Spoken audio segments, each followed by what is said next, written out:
The story begins with the memory of a certain day when the gates appeared and monsters started to run rampant throughout the world. The only way to stop them was for those who had awakened magical abilities to fight back. Now we are shown a battlefield where the members of the Golden Seekers are fighting against the wave of monsters pouring out from the gate. During the battle, a straggler cried out for help, and the members urged each other to assist. Just before the monster could harm the civilians, someone kicked it away. The one who saved them asked if everyone was all right. Misato Kyoichiro then steps onto the stage, fighting against the wave of monsters and taking down dozens of monsters within seconds, single-handedly. People watching him are amazed.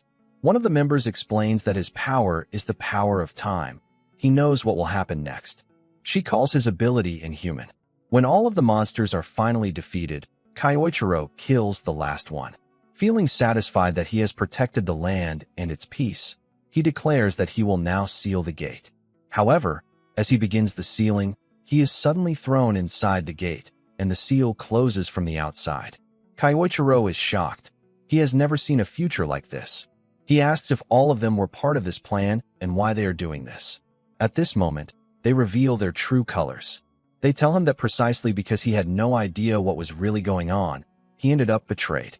Kyoichiro is still confused, but they continue to explain. They reveal that he, Kyoichiro, is in fact a monster at level 100 with the time attribute. All they ever wanted was to earn money easily, but because of him, they always had to take on the most dangerous missions again and again. They tell him this will be the last time, as they are parting ways with him forever. Kyoichiro is stunned that his teammates would betray him for such petty reasons. All he ever wanted as the leader of the Golden Seekers was to make the world a safer place and to protect them all. He asks himself why things have led to this. But he cannot think for long, because monsters inside the gate begin to attack him. He counters the first, only to see a sea of monsters rushing toward him. In desperation, he looks into the future, searching for a way to escape, but in every outcome, he dies at the hands of the monsters. Realizing there is no future in which he survives, he throws himself into battle, determined to take down as many as possible. Despite his efforts, he cannot change his fate. With no way to escape his death, he still fights on, promising himself not to die a meaningless death. He vows to reincarnate, grow stronger, reach the absolute peak of power, and one day take revenge on those who betrayed him. Filled with rage and despair, he activates his final spell, a spell that carries his will and every emotion throughout the world. In the end, he wakes up in a new body. He rises from a bed and looks into a mirror, confirming that the first phase of his plan was a success. Looking around the hospital, he notices things that feel unfamiliar. He worries that he may have come too far into the future, and if that is true, he might not be able to exact revenge on his betrayers. He finds the ID of the boy whose body he now inhabits and learns that he has come 20 years into the future. However, what interests Kyoichiro most is the attribute the boy possessed. It is none other than the void attribute. He laughs, because in his previous life he was feared by his comrades for having what they thought was the strongest ability, but even he had limits. At one point, he reached the peak of his abilities, yet even with his foresight, he could never see the limits of the void attribute. He feels pity for the boy, because although void may be the strongest attribute, no one in his previous life ever possessed it, which meant those who did were thought useless since no one knew how to grow or improve it. This mystery seems to be true for the boy as well, as his skill is stuck at level 1. Kyoichiro knows the boy must have been mocked many times for failing to improve. With this, he makes a promise to the body's former owner. Rest assured, for he will make this name known throughout the world as the strongest adventurer to ever live. Because of his clairvoyance, Kyoichiro already knows how to grow the skills of the void attribute. He resolves to rise to absolute strength in this life and take revenge on those who betrayed him for such petty reasons. The first thing he has to do in order to get his revenge is level up. The void attribute, as the name suggests, is a magic that controls nihility. The essence of this ability is to freely project one's imagination into reality. Imagination itself is something everyone can do, but the difficult part is bringing it into reality. Since the boy's body is injured, Kyoichiro thinks that if he applies the image in his mind to his body, he can test it. He imagines every cell in the body being restored by magic. With this, the wounds slowly begin to heal. Because the spell is still at a basic level, the effects are slow, and his body has not fully healed internally. However, if he uses it multiple times, he will gradually level up. The ability to convert imagination into reality will also grow stronger, and the scope of his magic will expand. It will open doors to new possibilities, and one day he may reach the point where he can freely convert imagination into reality. As he is thinking this, the doctor arrives, surprised to see him awake. The doctor tells him not to move, since he had been hurt by a monster. This explains to Kyoichiro why the body was so badly injured in the first place. The doctor remarks that his waking up is like a miracle from the saintesses. Hearing the unfamiliar term, Kyoichiro asks what that means. The doctor is shocked that he seems to have forgotten basic knowledge. He explains that he is talking about the saintesses of the pentagram saints.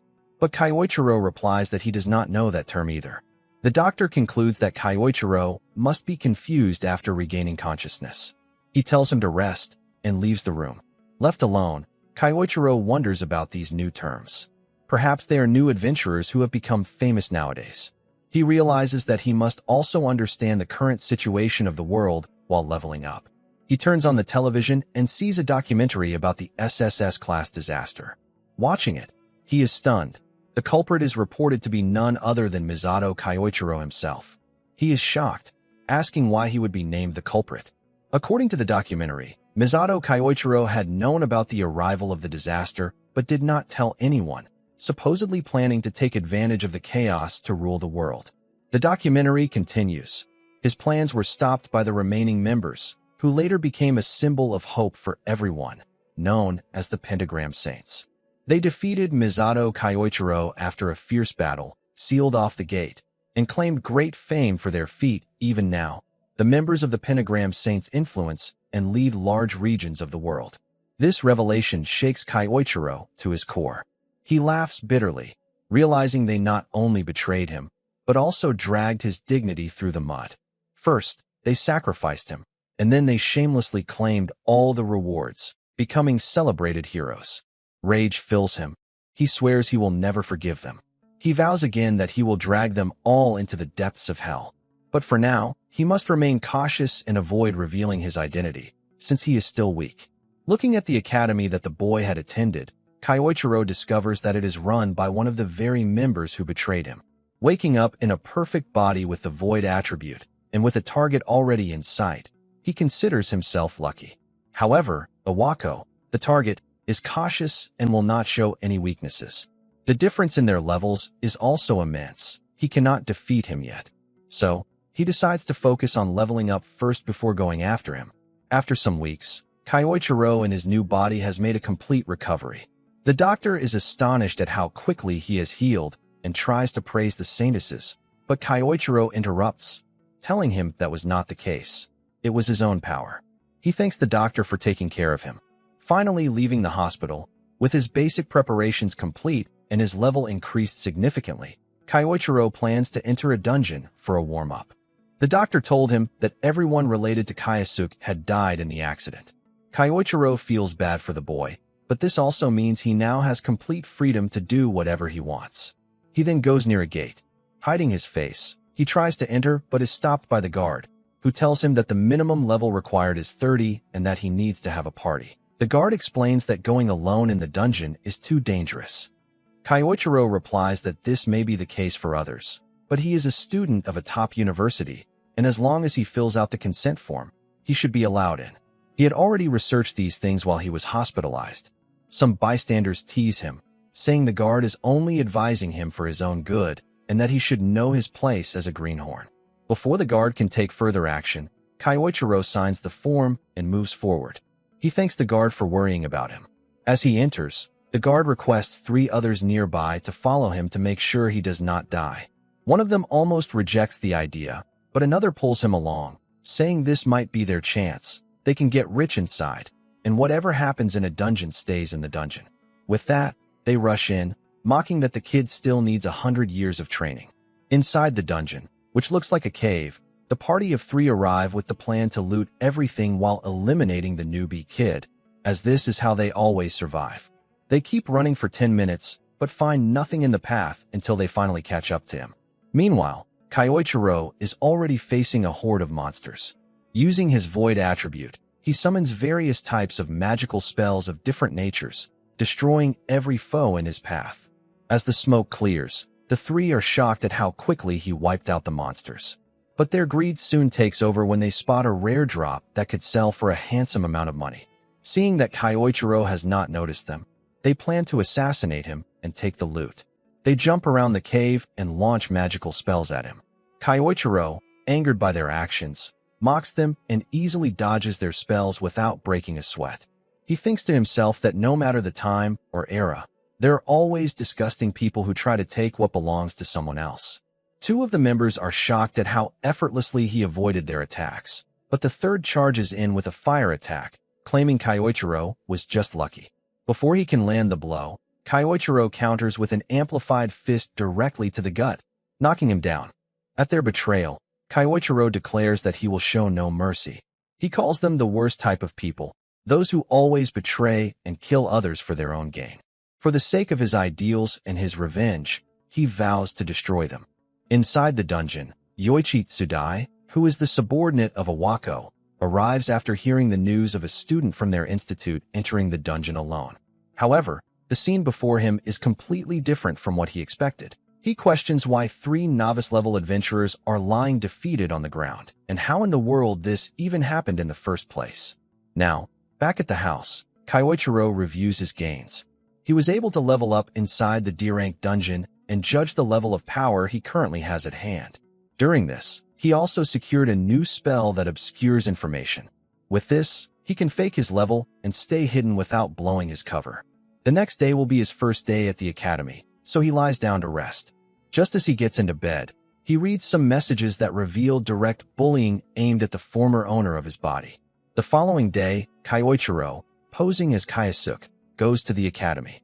A girl calls out to him and asks if he is feeling better. She is his classmate, who had been looking after him, and she tells him how worried she was. Seeing that Kayasuk had people who genuinely cared for him makes Kyoichiro feel somewhat happy. But this moment is ruined when others mock Kayasuk for being non-attribute and returning after barely escaping death. They demand payment in return for protecting him, and they press him for money. Realizing their behavior, Kyoichiro understands that the text messages from the previous night were also from these guys. Before he can act, Asahi Karen steps forward, trying to stop them by saying he just returned from the hospital. However, her hands tremble in fear. Seeing this, Kyoichiro steps in and tells Asahi that he will handle it on his own. The bullies mock him for acting tough and threaten to remind him how useless he is. Instead of backing down, Kyoichiro mocks them in return, declaring that he will remind them of their place.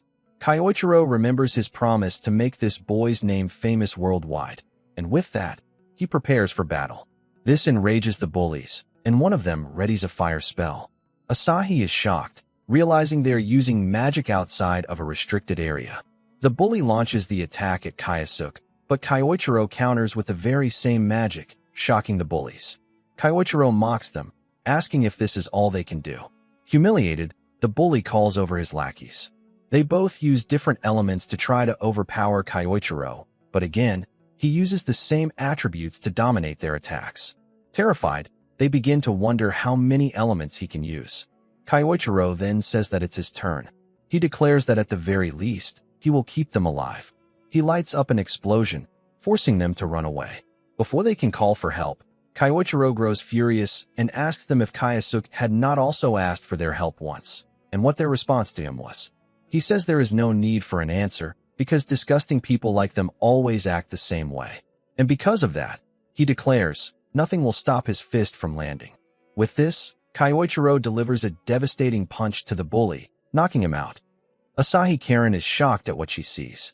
The lackeys quickly pick up their leader and flee, while Kyoichiro declares that from now on, no one will be able to look down on Kayasuk. Together, they will walk the path toward becoming the strongest. Outside of the school, the lackeys carry their boss away, apologizing along the way. They are angry at how he changed after being discharged from the hospital. At the same time, Kyoichiro thinks that they were not as big of a deal as he had expected. Now, in the school hallways, as he is heading to his class, others seem to take notice of his presence. This makes him think that perhaps he is standing out more than necessary. Just as he is almost at his classroom, someone approaches him and asks if he is Kyosuke. Gaining his attention, the person asks if he has time to talk. But Kyoichiro wonders who this person is. He believes this guy is just an upperclassman looking to cause trouble. He thinks to get him off his back by saying his class is about to start. Hearing this, the person says he forgot to introduce himself. He follows up by saying he is Yoichi Tsudai, leader of the Biting Cats. But the important part that catches Kyoichiro's attention is when Yoichi says the group was formed by Iwako himself. After this, Yoichi asks again if he has time to spare. Hearing about someone related to Iwako, Kyoichiro is tempted and agrees, saying it cannot be helped. In an empty classroom, Yoichi bluntly asks if Kyosuke is responsible for the death of adventurers in the dungeon last night.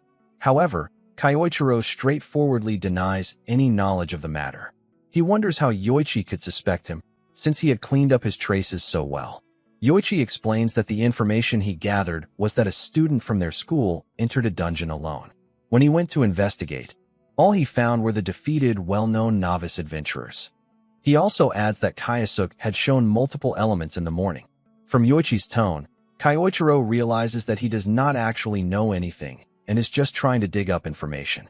Yoichi presses him to speak, but Kyoichiro plays it safe, saying he was attacked earlier that morning and has no idea what happened.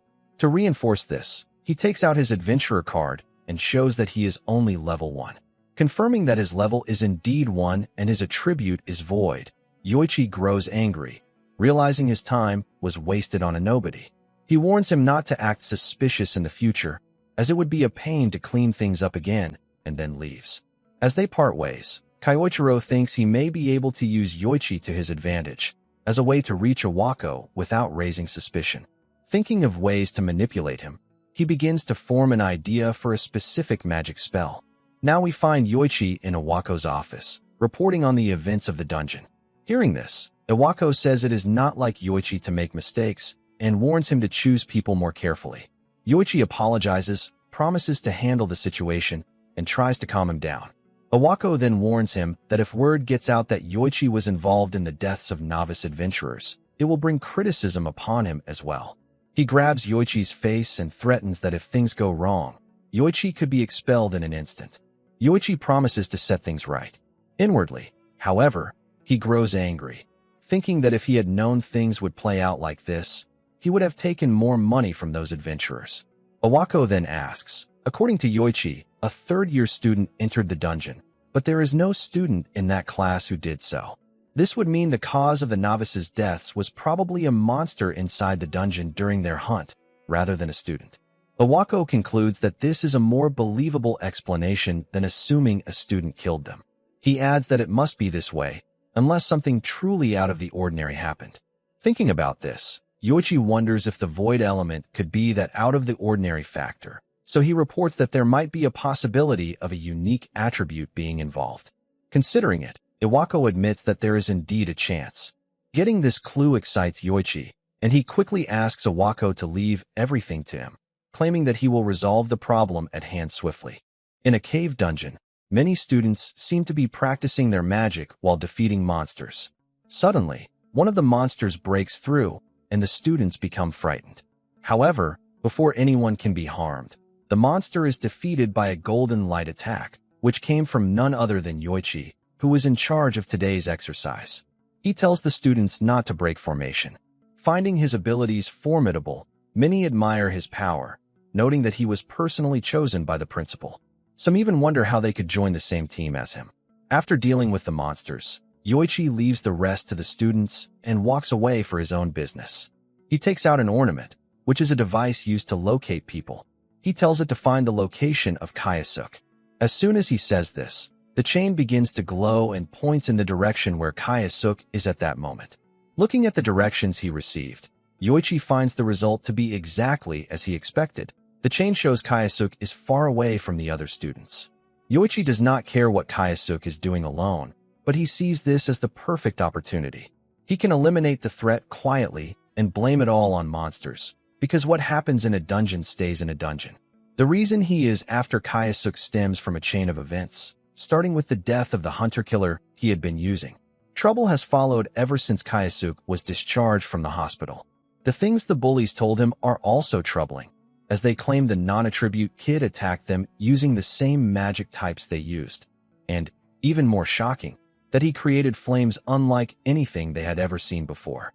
Yoichi could not make sense of their story and left.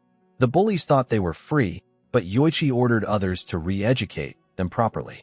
He has no use for incompetent people who are overpowered by a so-called weakling.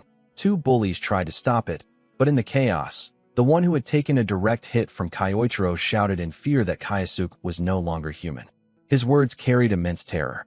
To deal with Kayasuk, Yoichi had arranged a special class to use the situation to his advantage. But during that time, Kayasuk used illusions and escaped. Yoichi suspects he must have used magical tools, which is the only explanation he can come up with. He also believes Kayasuk may have used similar tricks to get rid of the hunter-killer he had relied on. On his way, Yoichi found many defeated monsters on the ground. Looking at them, he wondered how a supposed weakling could have done this. The monsters had clearly been defeated in a single strike of fire magic. This aligned with what the bullies had told him earlier. Still, this scale of power did not impress him. After all, even Iwako, who had dropped out of the pentagram, could do such things easily. Yoichi is currently following Kayasuk because he has no other option. However, he plans to surpass Iwako sooner or later and take his place to finally rule over the world. Until then, he must never allow anyone to know his connection to the hunter-killer. And as for Kayasuk, he is an unknown variable that could disrupt his plans. To prevent this, Yoichi is determined to make sure Kayasuk reaches the afterlife sooner rather than later. Finally, after tracking him, Yoichi arrives at his destination. He believes his target must be on the other side. Curious about what Kayasuk is doing there, he peeks around the wall to check the situation. But to his shock, he finds Kayasuk sitting on top of a mountain of defeated monsters, calmly telling him that he has been waiting and that Yoichi is far too late. This catches Yoichi off guard, as he had hidden his presence the entire time. He wonders how Kayasuk was able to notice him. Just as these thoughts cross his mind, Kyoichiro speaks the very same words he is thinking. This gives Yoichi another shock, realizing his mind has been read. Yoichi steps out from the corner and demands to know who he really is. Instead of replying, Kayasuk mocks him, saying he thought anyone chosen by Iwako would be extraordinary, but judging from what he has seen so far, Yoichi is clearly flawed and ordinary. He adds that the only thing Yoichi has in common with Iwako is their cowardly habit of using novice killers for money extortion, a trait both of them share. Yoichi tries to regain control of the conversation, but Kyoichiro interrupts, telling him that he may enjoy tormenting others, but he has never known what it feels like to be the one hunted. Kyoichiro says he should consider himself lucky, because he is about to learn that feeling now. In his mind, Kyoichiro already begins planning to make a puppet he can use in the future. Now in the dungeon, Yoichi declares Kayasuk to be far too dangerous to be left unchecked, and for the sake of his goals, he needs to get rid of him at any cost. Saying this, he attacks him over and over, but still cannot land a single hit. This makes Kyoichiro mock him, asking if this is all the strength he has. He throws a fireball at Yoichi, who deflects it and tries to taunt Kayasuk. But that attack was only a feint, as Kayasuk follows it up with a series of magical strikes ranging from lightning to earth magic. Seeing this convinces Yoichi that Kayasuk possesses multiple elements. Enraged, he demands to know what is going on with his attribute, which is supposed to be void. Before he can even finish his sentence, he is hit again with another barrage of attacks. This infuriates Yoichi as more and more problems keep rising for him and his plans. Hearing this, Kyoichiro becomes intrigued and asks what plan he has. In the middle of battle, Yoichi begins to reveal his ambition, how he is going to surpass Iwako, take his place, and become the next pentagram saint. Kayasuk asks why Yoichi is so fixated on Iwako when there are other saints as well. At this question, Yoichi explains that his target is Iwako simply because Iwako is a dropout of the pentagram saints. He adds that if he can take that position for himself, he will be able to rule over the world. To him, it makes sense to target someone weak. These responses disgust Kayasuk. He says that at first, he thought Yoichi might have had some interesting reason for his ambitions, but hearing his shallow words made him think otherwise. Insulted, Yoichi becomes furious and rushes toward Kayasuke with intent to kill him. While attacking continuously, he shouts that there is nothing wrong with wanting power. He yells that there is nothing wrong in desiring power, money. The kind of power he seeks is the type where he can trample over others and no one can oppose him. He declares that if he becomes a saint and joins the pentagram, he can do whatever he wants and even gain hold of a saint's weakness. Hearing these twisted ideas, Kyoichiro replies coldly that Yoichi's words are not even worth listening to. He decides to end the fight, launching Yoichi back with a single powerful strike that shatters his sword. Kyoichiro thanks him, because while Yoichi wasted time talking, he was able to gather enough energy to prepare the spell he truly wanted to use. Kayasuke approaches Yoichi slowly, terrifying him. Soon after, Yoichi is struck by Kyoichiro's absolute hypnosis magic. The spell forces Yoichi to fall unconscious. Observing the effect, Kyoichiro notes that the magic requires time to break the target's spirit, but once complete, it is extremely effective. He orders Yoichi to stand up, and in response, Yoichi obeys, rising to his feet. Satisfied, Kyoichiro instructs him to finish the class mission he was assigned to. Yoichi responds like a puppet. To refine the spell, Kyoichiro then orders him to speak in his normal tone. Instantly, Yoichi's manner of speech and movement return to normal, and he rushes back to the group. The results are better than Kyoichiro expected, making him pleased with the outcome. Afterward, Kyoichiro also returns to the group, where Karen was looking for him. She asks if he is alright. He tells her that he was just discussing something with a senior, nothing more. Surprised at such an unusual pairing, she asks what they were talking about. Kyoichiro spins the topic, saying that they were discussing how to achieve one's dreams, and he received good advice that will help his dreams come true. Seeing him so happy, she wishes for his dreams to come true as well. Soon, the class ends and everyone begins leaving the area. Kyoichiro is content. He has made good progress and gained himself a useful pawn, one that even Iwako will never suspect so easily. In Iwako's office, he asks Yoichi if there has been any progress on what he mentioned last time. To his surprise, Yoichi reports that there is progress and that the student possessing a unique attribute was involved in the whole mess. He further reports in detail that the student is none other than Ase Kayasuke, a first-year student who has the void element. He adds that the student is now captured by him, and after interrogation, he learned that Kayasuke was able to defeat the novice hunters because he possessed multi-attribute magic. Hearing the words multi-attribute magic immediately gets Iwako's attention. When he asks for more details, Yoichi smiles inwardly, knowing the fish has taken the bait. Yoichi tells Iwako that the specifics are still unknown, but if given some time, he can handle it and extract more information. He then throws another bait by suggesting that since it has been a while, why doesn't Iwako try his hand on him personally? Thinking about it, Iwako admits it has been some time since he last interrogated anyone, and the thought gives him something to look forward to. He plans to repay Kayasuke for all the trouble he has caused. Iwako is about to join Yoichi, but after receiving a call, he asks Yoichi to go ahead and promises to follow up later. Iwako answers the call, and on the other end, a woman thanks him for selecting them for the bid. However, Iwako, with a straight face, tells her to drop the act. The caller is none other than Lei Ruashi, a former member of the Golden Seekers who betrayed Kyoichiro over 2 decades ago. She teases Iwako, asking why he is acting so distant when they are partners, both being paid by the government. Iwako tells her to cut the call, saying he has urgent matters to deal with. Hearing this, Lei mocks him, asking what kind of urgency he could possibly have when he always fills his pockets while running a school. Iwako considers arguing but drops it, instead telling her that he has an investigation on a student who possesses the void element. Hearing this, she laughs and asks what a loser with such an attribute could even do. Iwako agrees to some extent, but points out that a unique attribute always brings potential variables. Lei then asks if he is referring to something like the time attribute Kyoichiro once possessed. The mention of this name angers Iwako, and he tells Lei not to ever bring him up again, as he hates it. Lei seems to enjoy his frustration. Still, she agrees with him, saying that when Kyoichiro awakened, the balance of power shifted entirely. She then tells him that since he is busy, she will contact him later. Iwako, furious, slams the phone down, cursing the sly nature of Lei Ruashi.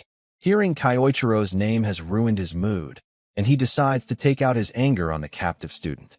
That evening, Iwako goes to his usual place. Finally, he slams open the door, announcing his arrival angrily. But to his shock, there is no one inside.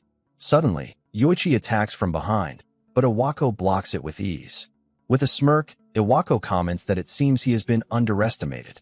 He tells Yoichi that he may have gotten overconfident after receiving praise, but he is far from capable of defeating him with such petty tricks. Saying this, Iwako summons golden chains that wrap around Yoichi, restraining him completely. He kicks him and begins beating him, saying that Yoichi has made the wrong choice, and that his foolish desires will now be the reason for his death. Just as he goes in for the kill, a voice echoes from behind, saying that he hasn't changed. He is still a big idiot. Chills run down Iwako's spine as he looks around and demands to know who is there. Kyosuke steps forward, adding that Iwako has always groveled before the strong and exploited the weak. He is still the same greedy man, even after all these years. Iwako, enraged, asks how a mere student dares to speak to him like this.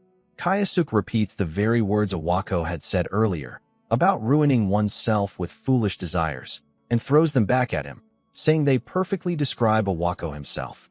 Fuming, Iwako threatens the student before him, saying he will expel him immediately and demands to know his ID.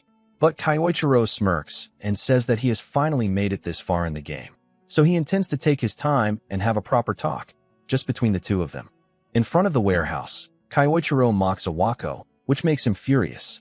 Iwako angrily declares that he will show him the difference in their strength. Using advanced earth magic, he summons a giant hand made of stone, fully confident that a mere student cannot possibly dodge his attack. He launches it with the intent to kill. The attack crashes down and lands on its target successfully.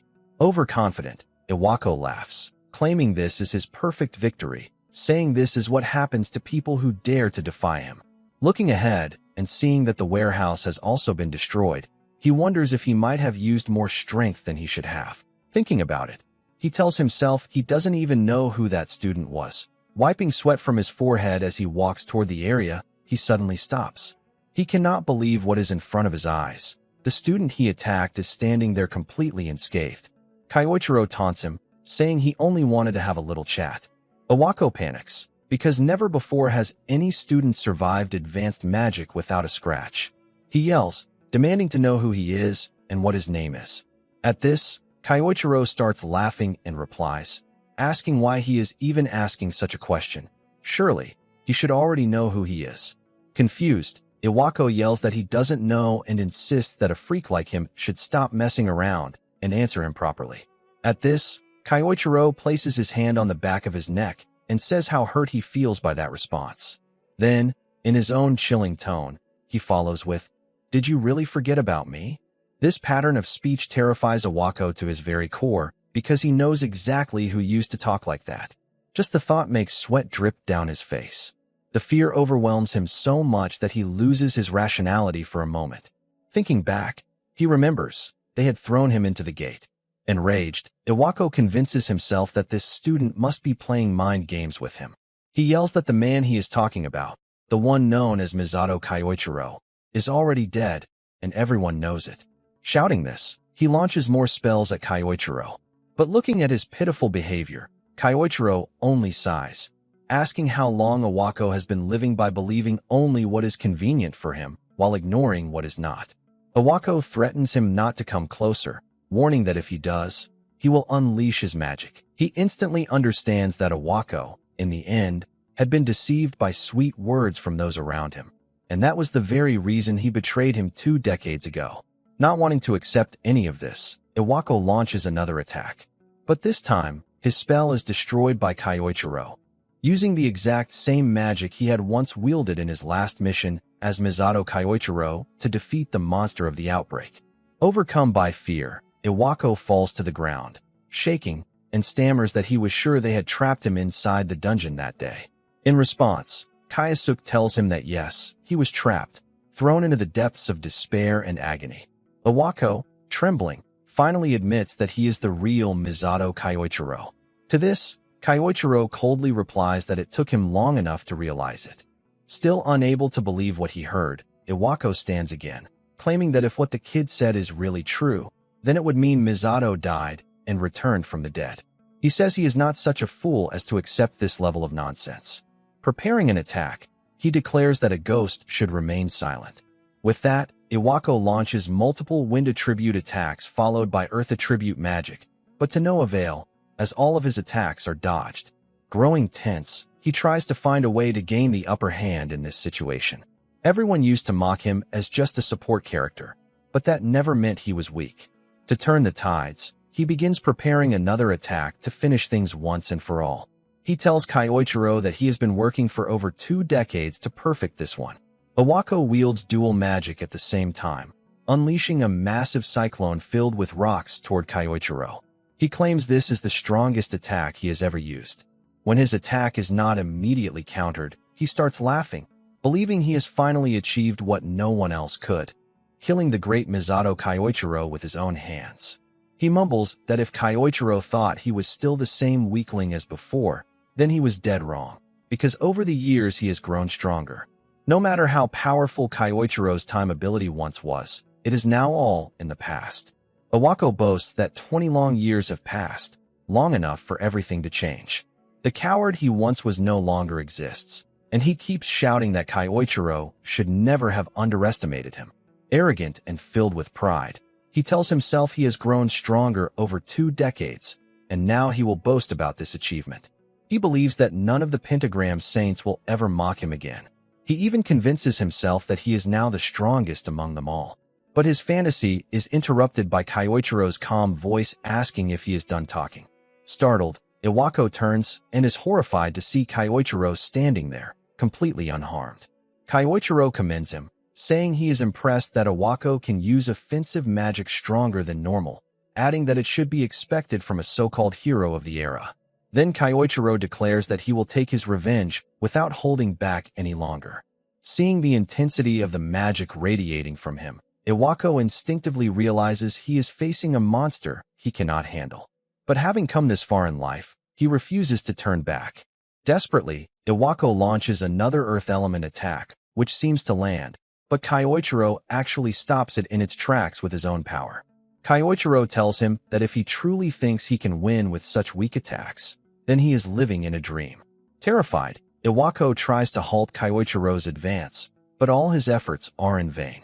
Every attack is countered by Kyoichiro, who uses the same elements, but with superior technique, easily suppressing Iwako's spells. Unable to stop him, Iwako is blasted away. Now, Kyoichiro stands directly before him, one of the very targets of his revenge, his fist blazing with power and ready to strike. Iwako drops to his knees and begins begging for forgiveness, not only for what he has done now, but also for what he did 2 decades ago. Iwako laughs nervously to himself, believing that Kyoichiro is still a soft-hearted man who will forgive others. He convinces himself that if he begs like this, he will survive. But unexpectedly, his plea is rejected. With a furious tone, Kyoichiro declares that this is exactly the reason he was trapped in the dungeon 2 decades ago. He adds that he is no fool to let such betrayal happen again. With everything hopeless, Iwako tries to run away, shouting that they were once brothers. But Kyoichiro roars back that he has no right to say that anymore, not after making him into a revenge-seeking demon. With that, Kyoichiro lands a devastating blow straight to Iwako's face, following it with a series of punches that nearly knock him unconscious. Before fading, Iwako's final thought is that he should never have messed with him. Finally, Kyoichiro delivers one last strike, knocking Iwako out. He does not kill him, because he still has uses for him and answers he wants from him. For now, he decides he can wait until Iwako wakes up. After a while, Iwako wakes up. Just the sight of Kyoichiro terrifies him so much that he crawls back, begging not to be killed. To this, Kyoichiro replies that he will not let him off so easily by killing him. Instead, he says he has some questions. He takes out Iwako's phone and asks about the last call he made to Lei. Looking through the history, he questions Iwako about what they were discussing. Iwako obediently answers that Lei is coming to Japan in 3 days and that he believed she wanted to discuss some matters with him. Hearing this, Kyoichiro decides what he must do next. He gives Iwako his phone back and tells him to treat her normally. He also warns him not to tell anyone about his true identity. He adds that when Iwako was knocked out, he placed a spell on his heart that will activate if he reveals who Kyoichiro is. The spell, he says, will explode and kill Iwako instantly. This thought terrifies Iwako to his very core. As Kyoichiro walks away, he thinks to himself that he never actually placed such a spell. But knowing Iwako's personality, he is sure that this bluff will work perfectly. He could have used absolute hypnosis on him, but chose not to, as he wants Iwako to live in despair while still fully aware of himself. 3 days later, Lei is seen on an airplane coming to Japan. One of her guards informs her that they are almost there. Just as the attendant is about to make an announcement, the flight is interrupted. Terrorists attempt to hijack the plane. They pull out guns and order everyone to the floor. As they terrorize the passengers, Lei stands up and charges directly at them. She takes down the hijackers swiftly, before anyone can even process the situation. The people recognize her as a member of the Pentagram Saints. At the airport, the airline officials thank her for saving the passengers. Lei modestly replies that she was just lucky to be on the same plane, and thanks to that, the airline's reputation was spared from being tarnished. She also points out that the guns the terrorists used seemed to be made of a special material, which is why they were not detected by the scanners. She explains that many gangs are now using weapons made from dungeon materials. She tells the airline official that she would like to gear up her staff for security, placing her hand on his shoulder and indirectly threatening him to provide the gear she wants. Not wanting complications, the official agrees and promises to see it through. Lei walks away, giving him a thumbs up. As she leaves the airport, she makes a call, instructing someone to release the hijackers. Her guard comments that things went well. Lei smirks and replies that it was entertaining, since hiring the hijackers helped her secure the deal she wanted. Walking out, she is greeted by a crowd of fans. The incident, she realizes, was also useful for her publicity. From there, Lei heads straight to the place where her true business lies, the office of Iwako. She enters, takes a seat, and asks him about the investigation he was conducting on the Void attribute and how it has progressed. When Lei presses him about his progress, Iwako tells her it was nothing more than a dud, a false alarm. Just as she predicted, he appears to be a worthless failure. Hearing this, Lei expresses disappointment, saying she had hoped for something fun. She remarks that even if a unique attribute exists, it does not necessarily mean it will be special in the end. Throughout the conversation, Iwako stays intensely focused on not spilling the truth, as he is terrified the spell on his chest will activate and kill him. To avoid this, he responds calmly and carefully. Closing the conversation about the Void attribute, Lei shifts to the main reason she came to Japan in the first place. It is related to a drug they have been developing for a long time. Now, the time has come to choose the next test subject. She tells Iwako he has made good use of the system so far. She continues discussing how to form a list of students for experimentation. Meanwhile, Kyoichiro, listening through his ear pods, grows angry about what he hears. He quietly declares that Lei will be the next target of his revenge. Now at his home, Kyoichiro listens to the news and reviews the recent events caused by Lei Ruashi since her arrival in the country. She is also one of the people who betrayed him over 2 decades ago. Back then, she was already making things from dungeon materials, and from the looks of it, she has earned a fortune selling such items. But in the end, from her conversation with Iwako, it is clear she has come here to cause harm and continue doing evil things. On the surface, she plays the role of a hero, but behind the scenes, she is a sly fox who exploits others. With that kind of nature, Kyoichiro knows he cannot forgive her or let her off the hook so easily. However, he wonders how he should deal with her this time. Considering how tight the security already was when he entered the academy, he knows this won't be easy, and he needs to prepare carefully. While he is thinking, Asahi approaches him, asking what he is reading. Asahi comments that Lei is amazing for how she fought against the hijackers and mentions the Great Snake of Changsha, which is very famous. Hearing this, Kyoichiro asks her more about it. Asahi explains that this is the name of the clan Lei created and that its members are all powerful. Thinking back, Kyoichiro realizes that the men in black suits he saw earlier must have been members of this clan. Asahi adds that many students hope to join her clan or the military in the future. She then asks what Kyoichiro's plans are. He is about to answer, but suddenly gets an idea. If he joins the clan, he could get closer to Lei and achieve his goal. He thanks Asahi for her help, since she unknowingly gave him the answer he needed. Excited, he rushes away, leaving Asahi behind, confused about what she just helped him with. At Awako's office, the phone suddenly rings, startling him. He picks it up and finds that Kyoichiro is on the other end. Kyoichiro calmly tells Awako that there is something he needs him to do. Nervously, Awako asks what it is. Kyoichiro then explains the plan and instructs him on what to say if Lei calls. Meanwhile, in a testing lab filled with scientists, a student is tied up. The boy is in agony while the scientists discuss their work. Suddenly, the doors open, and Lei enters. She asks the student how he is feeling. Begging for mercy, the student pleads with her to stop injecting him with the drug, insisting that he will die at this rate. Before he can finish, Lei stomps on him, kicking him aside. She adds that there is no need to be terrified, because if the experiment succeeds and he proves compatible with the medicine, he will become far stronger than ever before. After this, she orders the scientists to continue. Despite the boy's cries and begging, they inject him with the drug again. This time, he suffers greatly and eventually dies.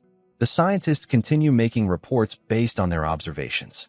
Looking at the disappointing results, Lei concludes there is no point in these experiments unless they find subjects with a high level of magical proficiency. A guard tells her they will need more test subjects soon. Lei agrees and says they will handle it the same way as always, by opening a recruitment drive for the clan, which will only appear as a recruitment on the surface. With this, she calls Awako while riding the elevator. She tells him she needs samples of students with strong magical talent. Remembering his instructions, Iwako responds exactly as Kyoichiro had told him to. He suggests a plan to disguise the process as a selection at the academy to identify talented students. Hearing such a clever idea, Lei praises Iwako, saying that sometimes he can come up with good plans. Afterward, she decides on the date and time for the selection. Meanwhile, Iwako thinks to himself that he has done exactly what Kyoichiro instructed. The next day, the head guard enters the classroom to make an announcement. The Great Snake of Changsha clan will be holding a recruitment event at the academy to find potential recruits. The students immediately begin discussing how this is their chance to secure their futures. For Kyoichiro, however, it means something else. His path to Lei has finally opened. The selection campaign began on the scheduled day for joining the clan. The guard explained the procedure that all participants would go through. Meanwhile, Kyoichiro began forming a plan on how he would use these tests to get close to Lei. In his previous encounter with Awako, he had tried to remain in the shadows. However, this time the situation was different. He needed to get the attention of Yang Sinyu, Lei's right hand. This time, he was going to display his power. As Kyoichiro was thinking, Asahi approached him and asked if he was also taking the exam. She told him that although she knew she did not truly belong there, she had her own reasons for joining the test. Hearing this made Kyoichiro curious about what her reasons might be. The first test was to measure magical power. The device would light up and display how much power one possessed. When the test began, the results of the students were disappointing. Then came Kyoichiro's turn. He showed his card, and the examiner, expecting nothing from the void element, looked unimpressed. However, unlike his expectations, the light emitted was the brightest he had ever seen. The result was outstanding, and Kyoichiro was given an S grade for his display. The second test was for magical skill. Kyoichiro first created a lump of earth. The examiner doubted his ability, but his doubts were instantly blown away when Kyoichiro summoned all magical attributes at once and controlled them flawlessly. He wondered how those who once called the void element useless would feel now. Asahi came to him afterward and told him how amazing he was, and he wished her good luck for her test. When Asahi's test began, she demonstrated light magic by reviving dead plants. Most others did not take notice of it, but Kyoichiro was impressed that she possessed light magic. The examiners overlooked her talent, but he thought it best if she remained unnoticed for her own safety.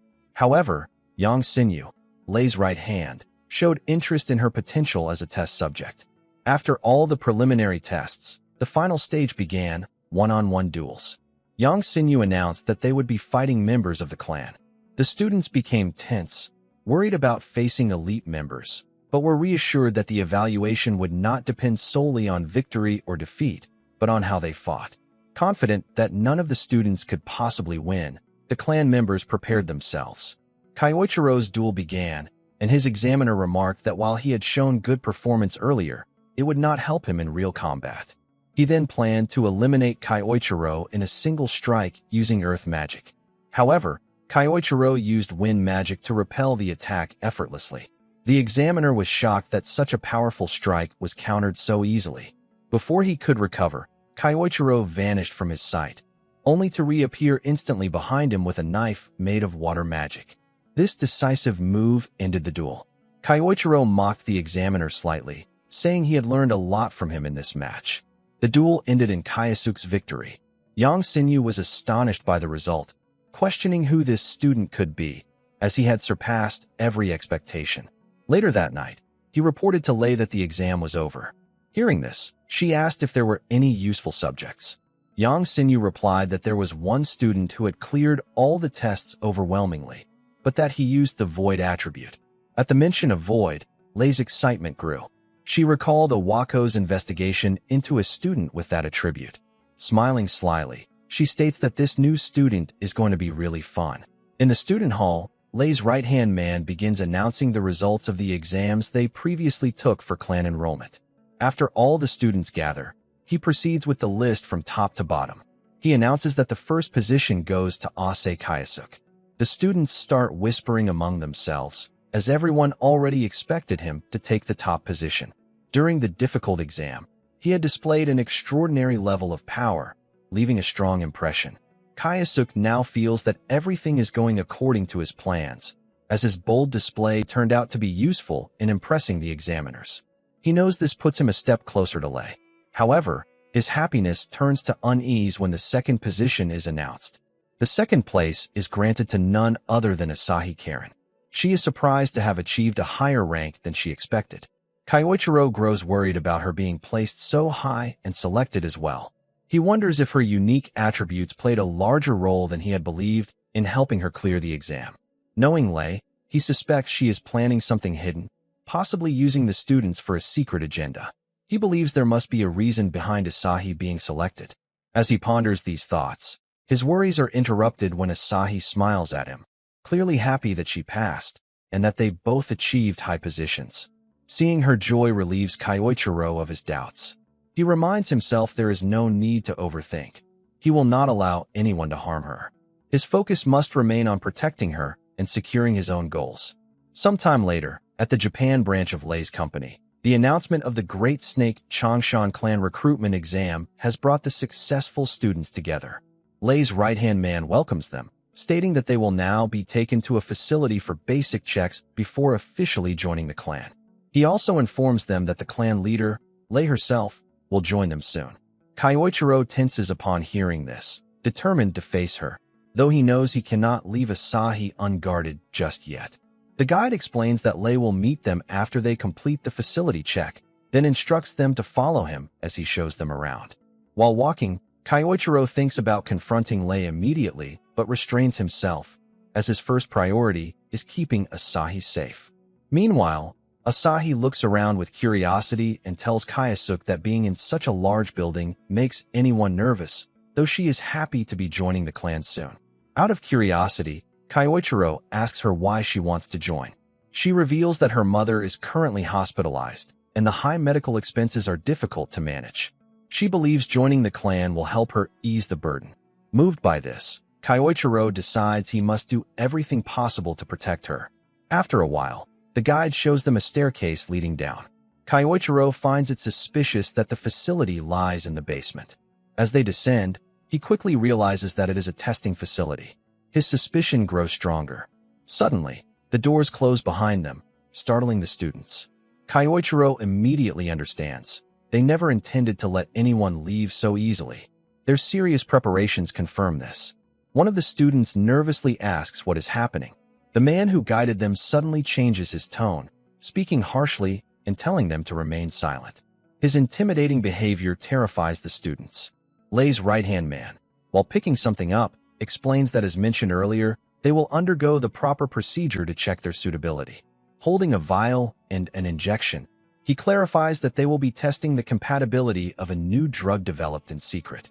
He explains that the drug is made from rare materials found in different dungeons. It has the potential to enhance one's power, whether physical strength or magical ability. At first, some students respond positively, saying it sounds beneficial, but one of them nervously asks whether it has any side effects. The man smiles coldly and says it will be faster to show them the truth rather than explain. He points to a display screen, which suddenly plays a recording of the last test subject, tied up and desperately begging not to be injected again. The students stare in shock at the disturbing video clip, where the last person exposed to the drug suffered a painful end. Horrified, the students begin to protest, demanding answers about what they were just shown. Lay's right-hand man explains coldly that the recording displayed a test subject who was not compatible with their new drug, and those were the results. He asks if this answers their questions now.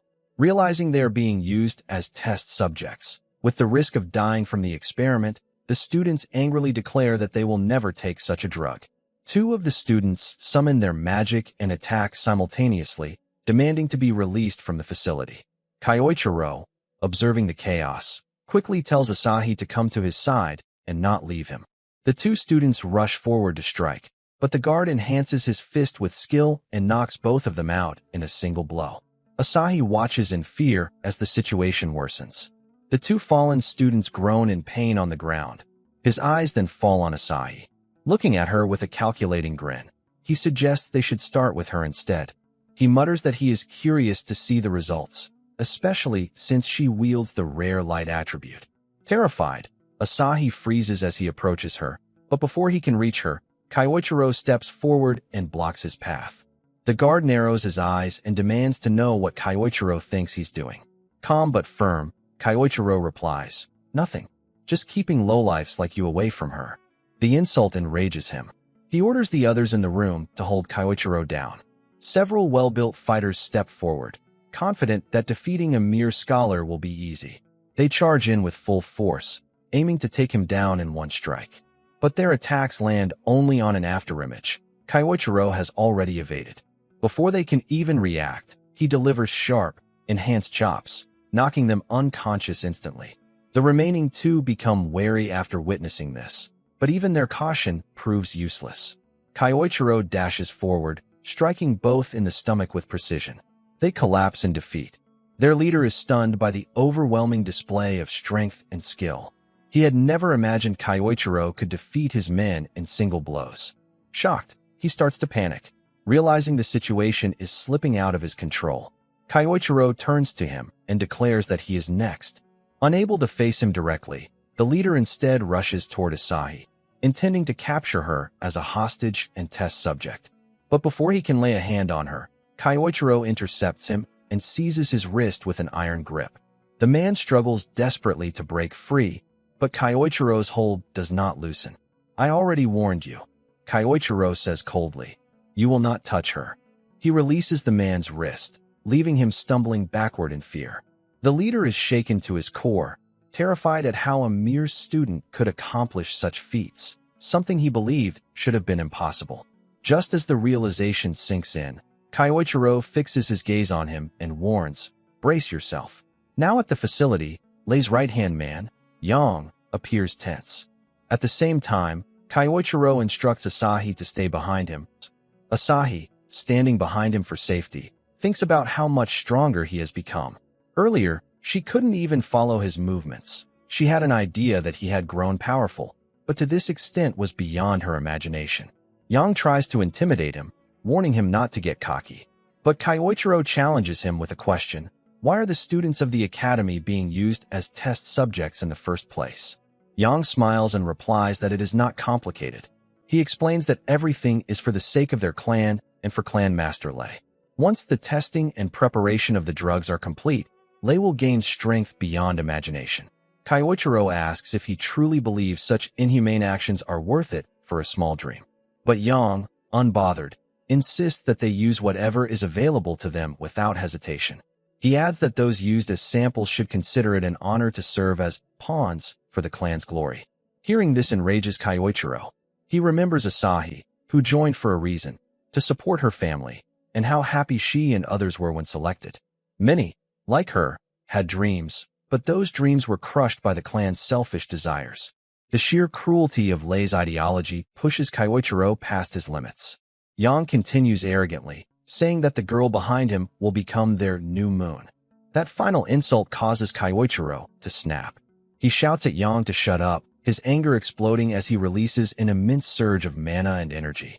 Shockwaves ripple through the room, pushing everything back. Kaiichiro declares furiously that they are nothing but trash who trample over lives without ever understanding the hopes and dreams of others. Yang staggers under the crushing pressure of the young man's energy. For the first time, he questions if Kaiichiro is really just a student with such extraordinary power. Seeing no other options, Yang changes tactics. He says that normally, he would order Kaiichiro to remember his place as a student, but after seeing such courage and power, he offers him a proposal. Join Lei. If he hands over the girl, Lei will be greatly pleased, and Kaiichiro will be rewarded with an excellent position in the clan. Kaiichiro, already filled with rage, rejects him outright. He says he has no need to hear worthless words from trash like them. With negotiations over, Yang warns that Kaiichiro will regret this decision. Realizing he must fight, he harnesses mana to strengthen his body. His aura grows heavier as he powers up. Kaiichiro recognizes the technique immediately. It is strengthening magic. Yang confirms it with pride, boasting that with his polished martial arts combined with strengthening magic, he possesses an unbeatable combo. He rushes forward, throwing a powerful punch. Kaiichiro dodges, but the strike lands on the ground, shattering it and sending shockwaves across the room. Asahi gasps in fear. Yang rises again, surprised that Kaiichiro managed to dodge. Analyzing his opponent carefully, Kaiichiro acknowledges that strengthening magic is indeed formidable. But after observing the flow of mana, he begins to form a plan. Yang, ready to attack again, closes in on Kaiichiro, shouting at him to stop running away. As Yang prepares to land another strike, Kaiichiro begins focusing his void magic, carefully concentrating while imagining the spell he needs to counter the strengthening magic. Yang rushes toward him, noticing that Kaiichiro seems to be preparing something. He wonders if the boy is truly planning a counterattack, or if he has simply given up, realizing he has no way to overcome Yang's overwhelming strength. Convinced of victory, Yang throws a punch, believing this will end the battle. But at the very last moment, Kaiichiro activates his void magic. The spell is complete. To Yang's shock, his devastating punch, strong enough to break through almost anything, is stopped by Kaiichiro's bare hand. He stares in disbelief, realizing that Kaiichiro is now using the same strengthening magic as him, but even stronger. Kaiichiro remarks calmly that it seems he can do these tricks too now. He thanks Yang, explaining that he was able to learn this magic by observing and imagining it through him. Taking a single step back, Kaiichiro unleashes a powerful blow that sends Yang flying into the air. Yang crashes back down to the ground with a heavy thud. Before losing consciousness, Yang's mind reels. There is no way he could be bested in his own specialty. He wonders if Kaiichiro is really just a kid, or if he is something far more monstrous in strength. With everyone in the facility defeated, Asahi runs to Kaiichiro. He asks if she is all right, and she nods. Meanwhile, the other students who had been hurt begin slowly getting back on their feet. Kaiichiro tells them he will open up a path so they can escape the place safely. Confused, they ask what he means and where he intends to go. Without hesitation, Kaiichiro strikes the heavy door, breaking through and creating an exit for them. As he turns toward his own direction, he tells them he has his own plans to follow for now. At the same time, Lei is informed about the worsening situation. She is told that Yang and the others have been defeated and that the students are escaping. Shocked that her trusted people could be overpowered so easily, she demands more details. But the guards can only report that an incredibly strong individual is heading toward her. Before they can say more, their voices cut off as they are swiftly taken down by the unknown intruder. Confused and unsettled, Lei rises, trying to comprehend what is happening inside her own facility. Suddenly, the door to her office opens, and Kaiichiro steps inside. Lei narrows her eyes and asks who he is, and for what purpose he has come. Kaiichiro walks forward calmly and replies, "The reason I'm here is simple. I've come to pay you back for what you did to me 2 decades ago." Lei appears confused, unsure what kind of debt Kaiichiro could mean from 2 decades ago. Seeing her expression, Kaiichiro steps closer and asks if she truly doesn't understand. Should he explain what debt he is referring to? He begins, saying that ever since the raid of the SSS rank dungeon, the so-called Saints of the Pentagram have been living comfortably. The mention of that raid immediately darkens Lei's expression with unpleasant memories. Kyoichiro continues, hinting at their claim of stopping a certain man's conspiracy that day. Annoyed, Lei asks if he is really trying to give her a history lecture. She insists that the Saints of the Pentagram are heroes who vanquished evil in order to preserve the world.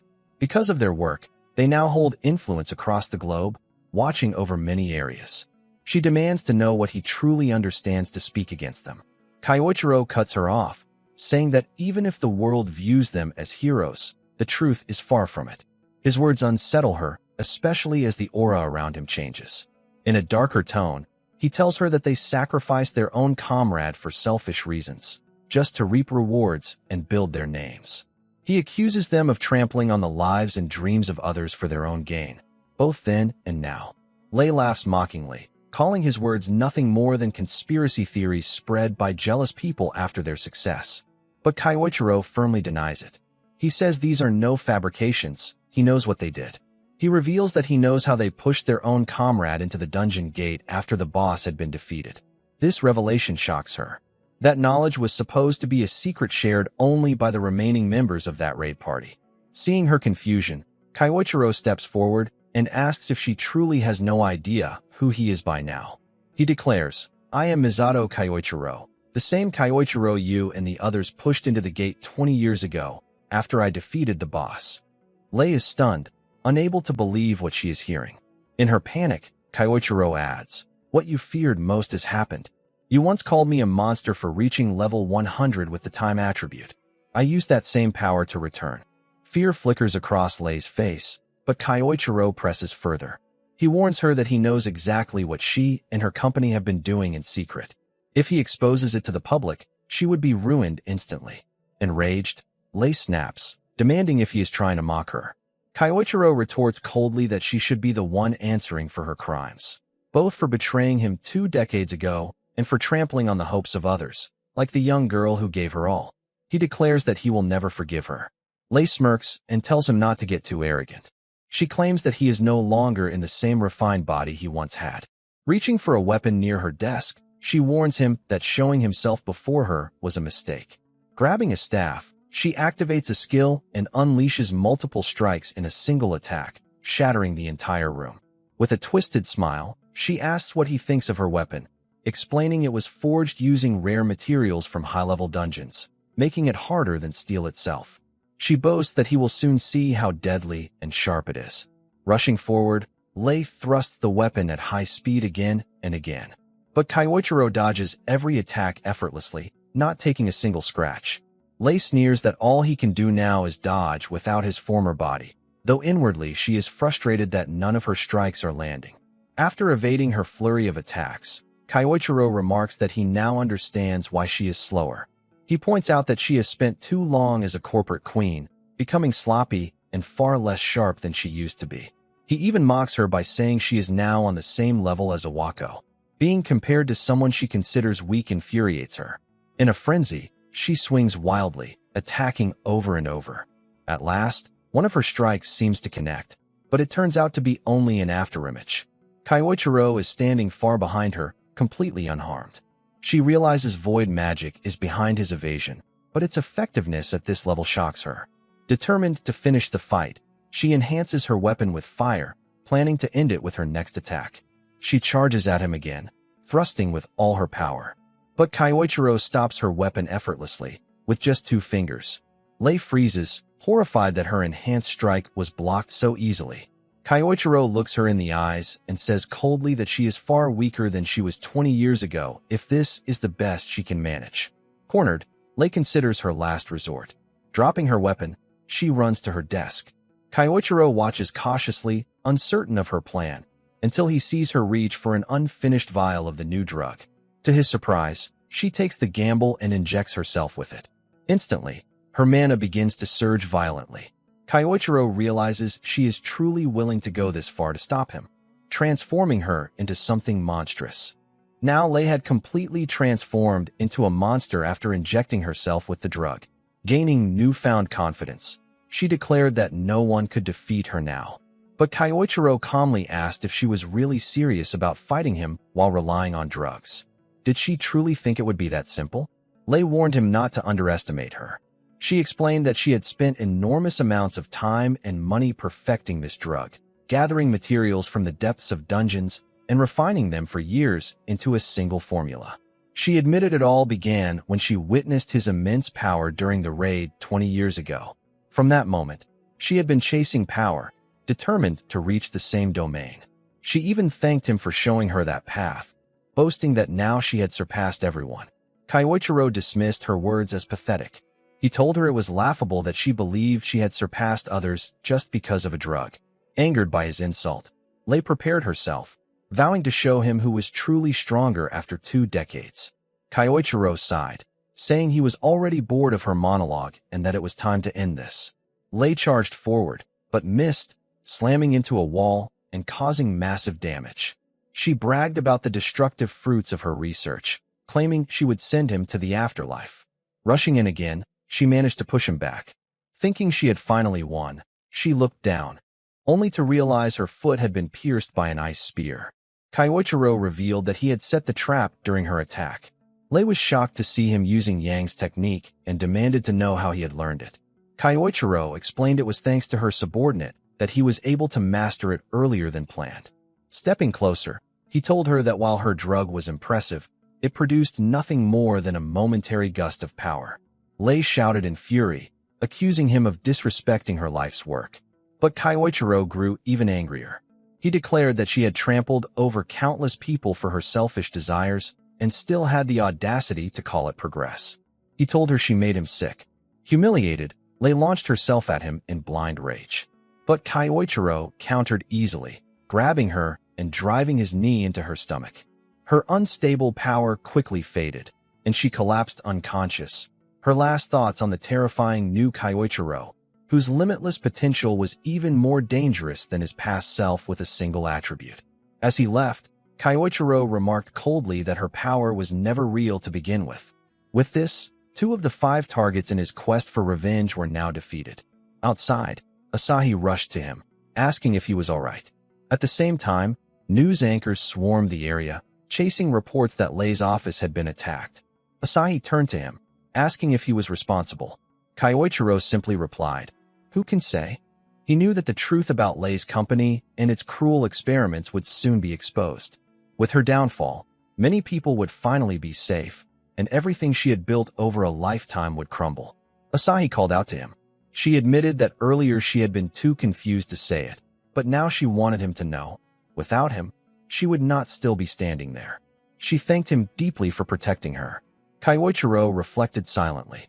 Once, words like those had meant everything to him. They had been his reason to push forward in his previous life. That night, the news exploded with revelations about Lei's company.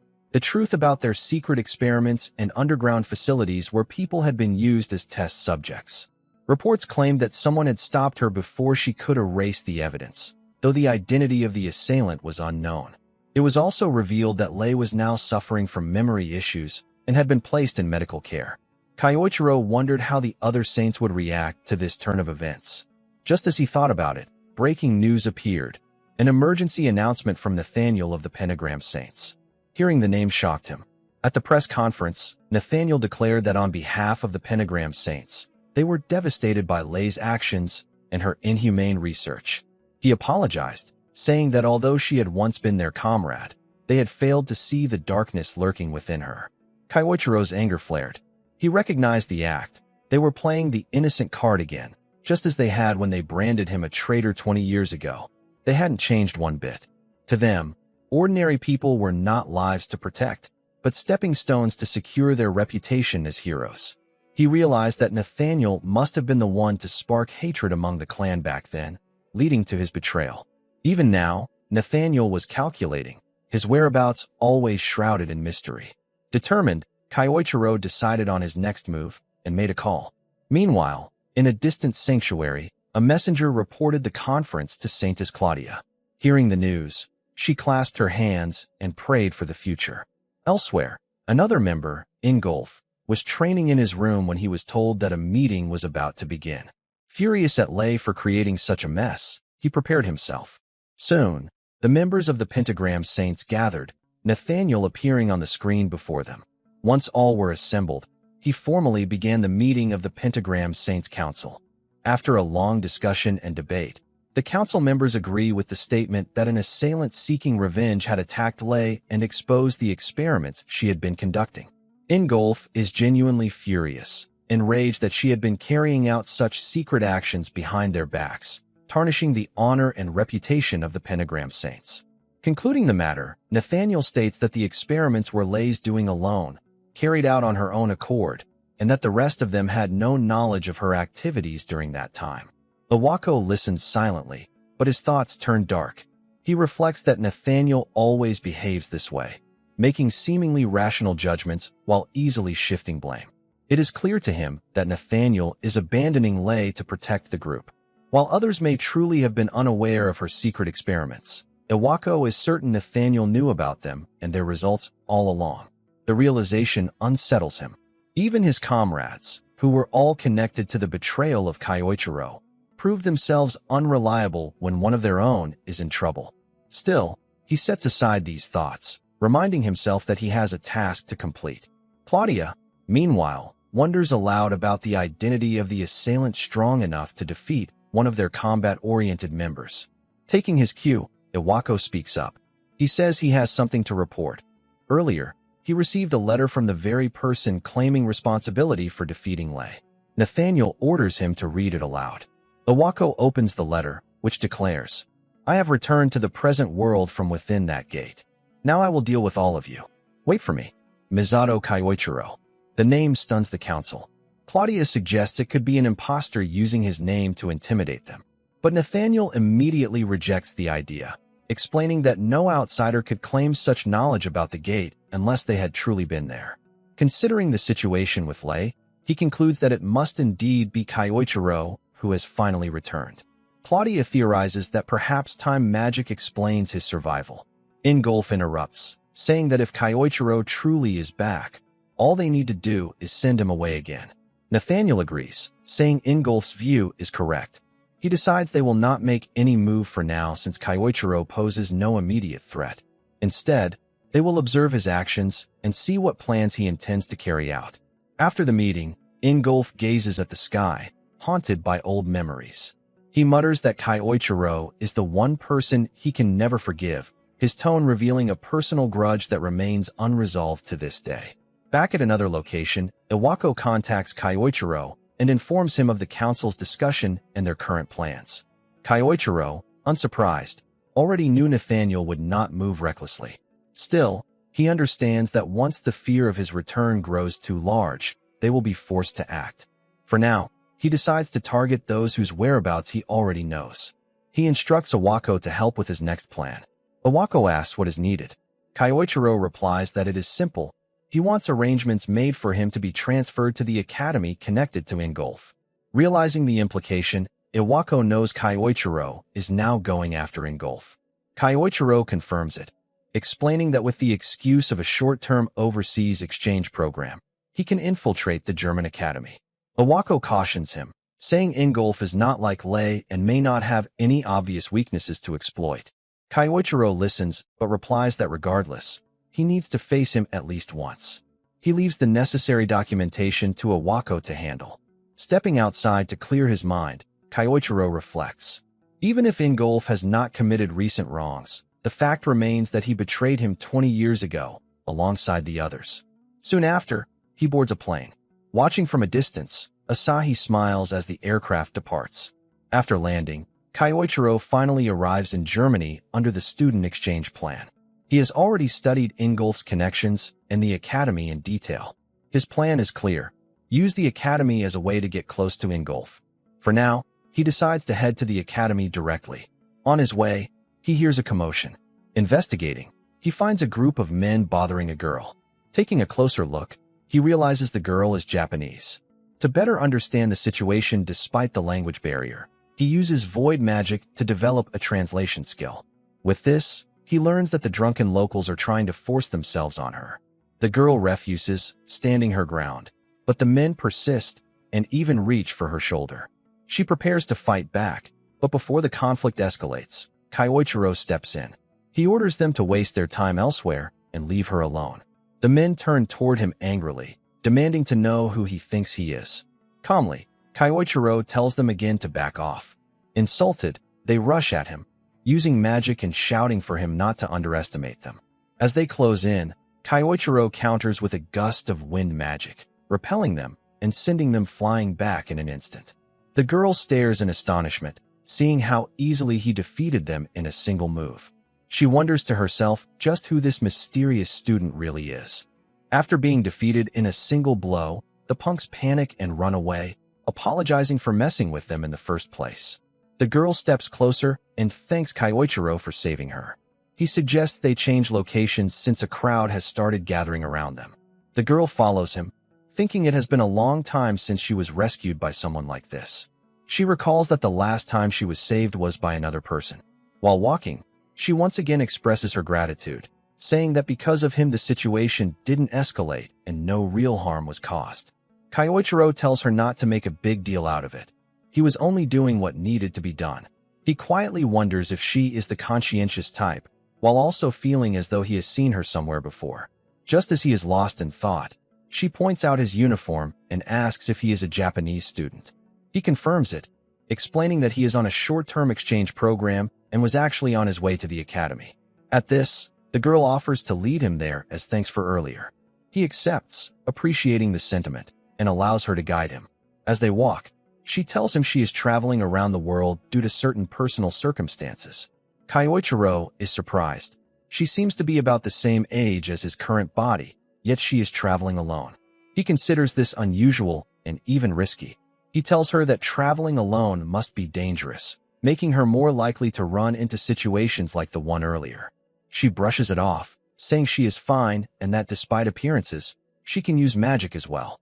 Kaiichiro then wonders aloud why she was caught off guard before. She avoids the question and instead asks if he is studying at the academy.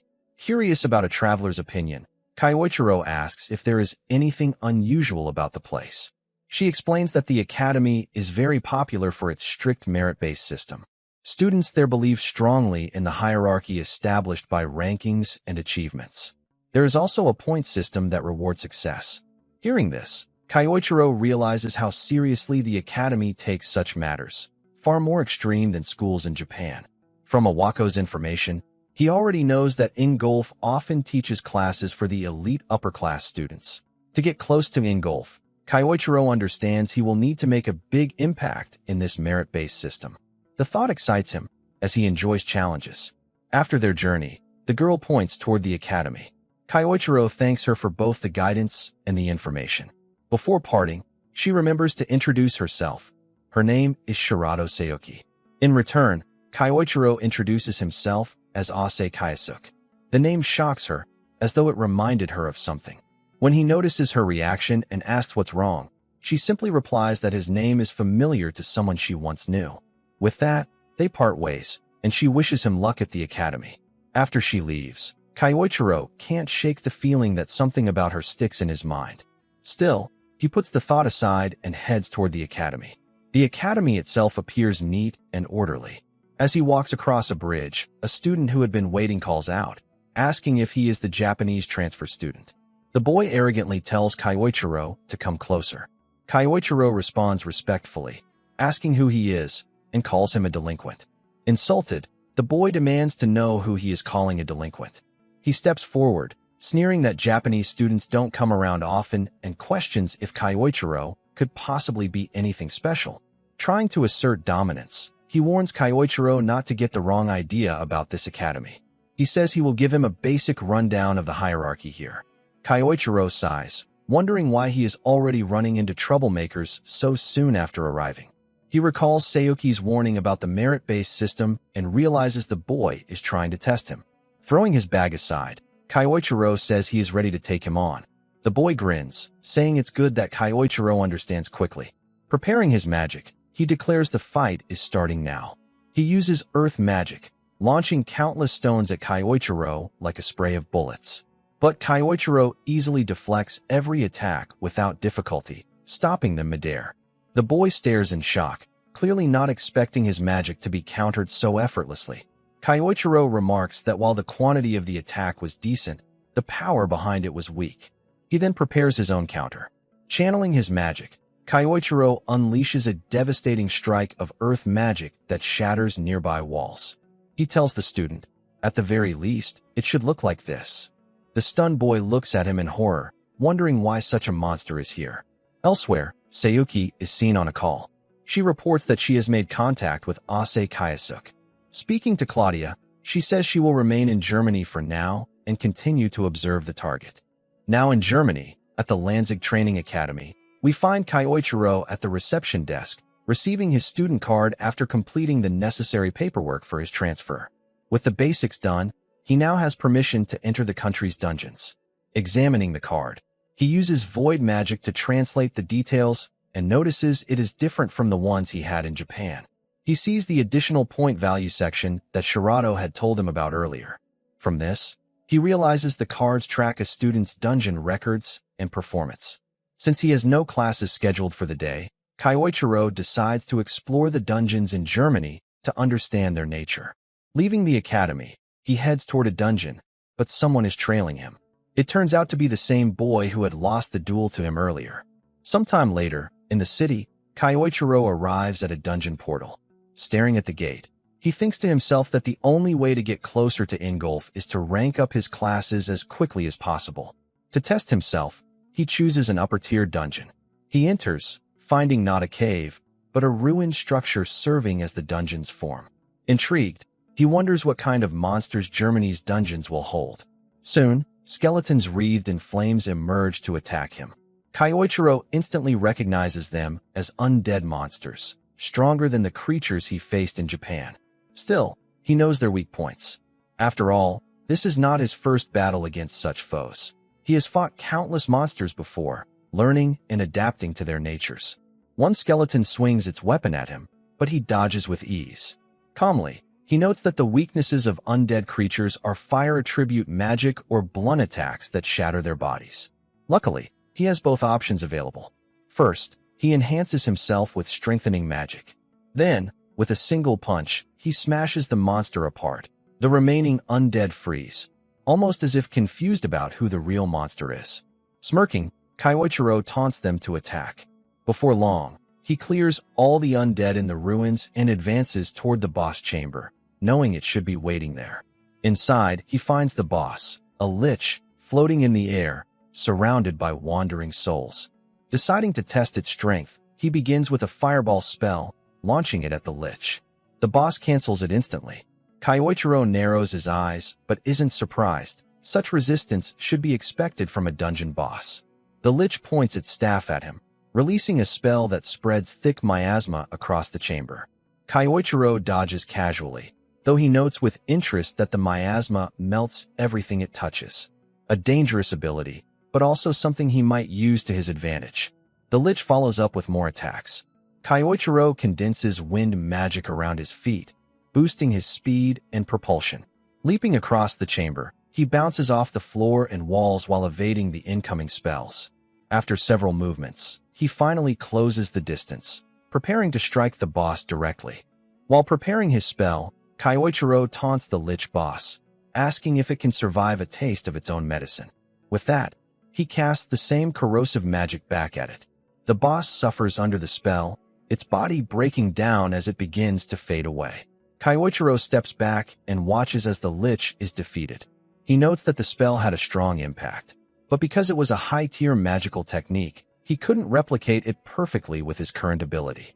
He realizes he must raise his void magic as far as possible, but sets the thought aside. There are more important matters to handle now. Looking to the shadows, he calls out and tells him to show himself. The person steps forward. It is the boy he had defeated earlier. The boy admits he hadn't expected to be caught and claims he was only observing Kyoichiro's performance. He asks if Kyoichiro minds.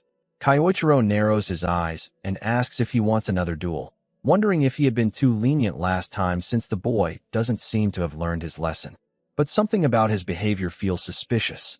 Closing the distance, Kyoichiro warns him to clear things up so there are no misunderstandings in the future. The boy reaches into his pocket and Kyoichiro tenses, suspecting a weapon, or worse, another enhancement like Lay's drug. But instead, the boy does something completely unexpected. He kneels down and begs Kyoichiro to take him as his disciple. Kyoichiro is stunned into silence. He can't believe what he's seeing.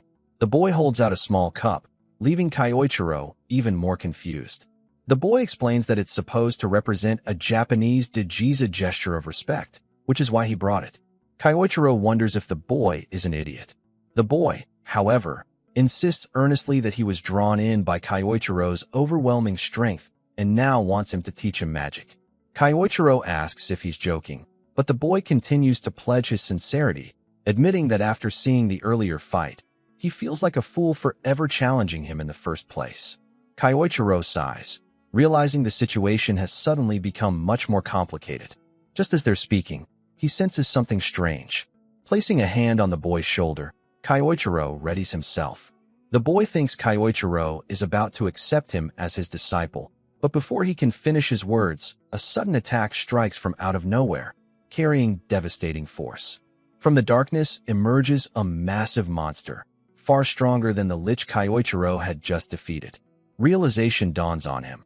The creature from before wasn't the true final boss. The real one has arrived now.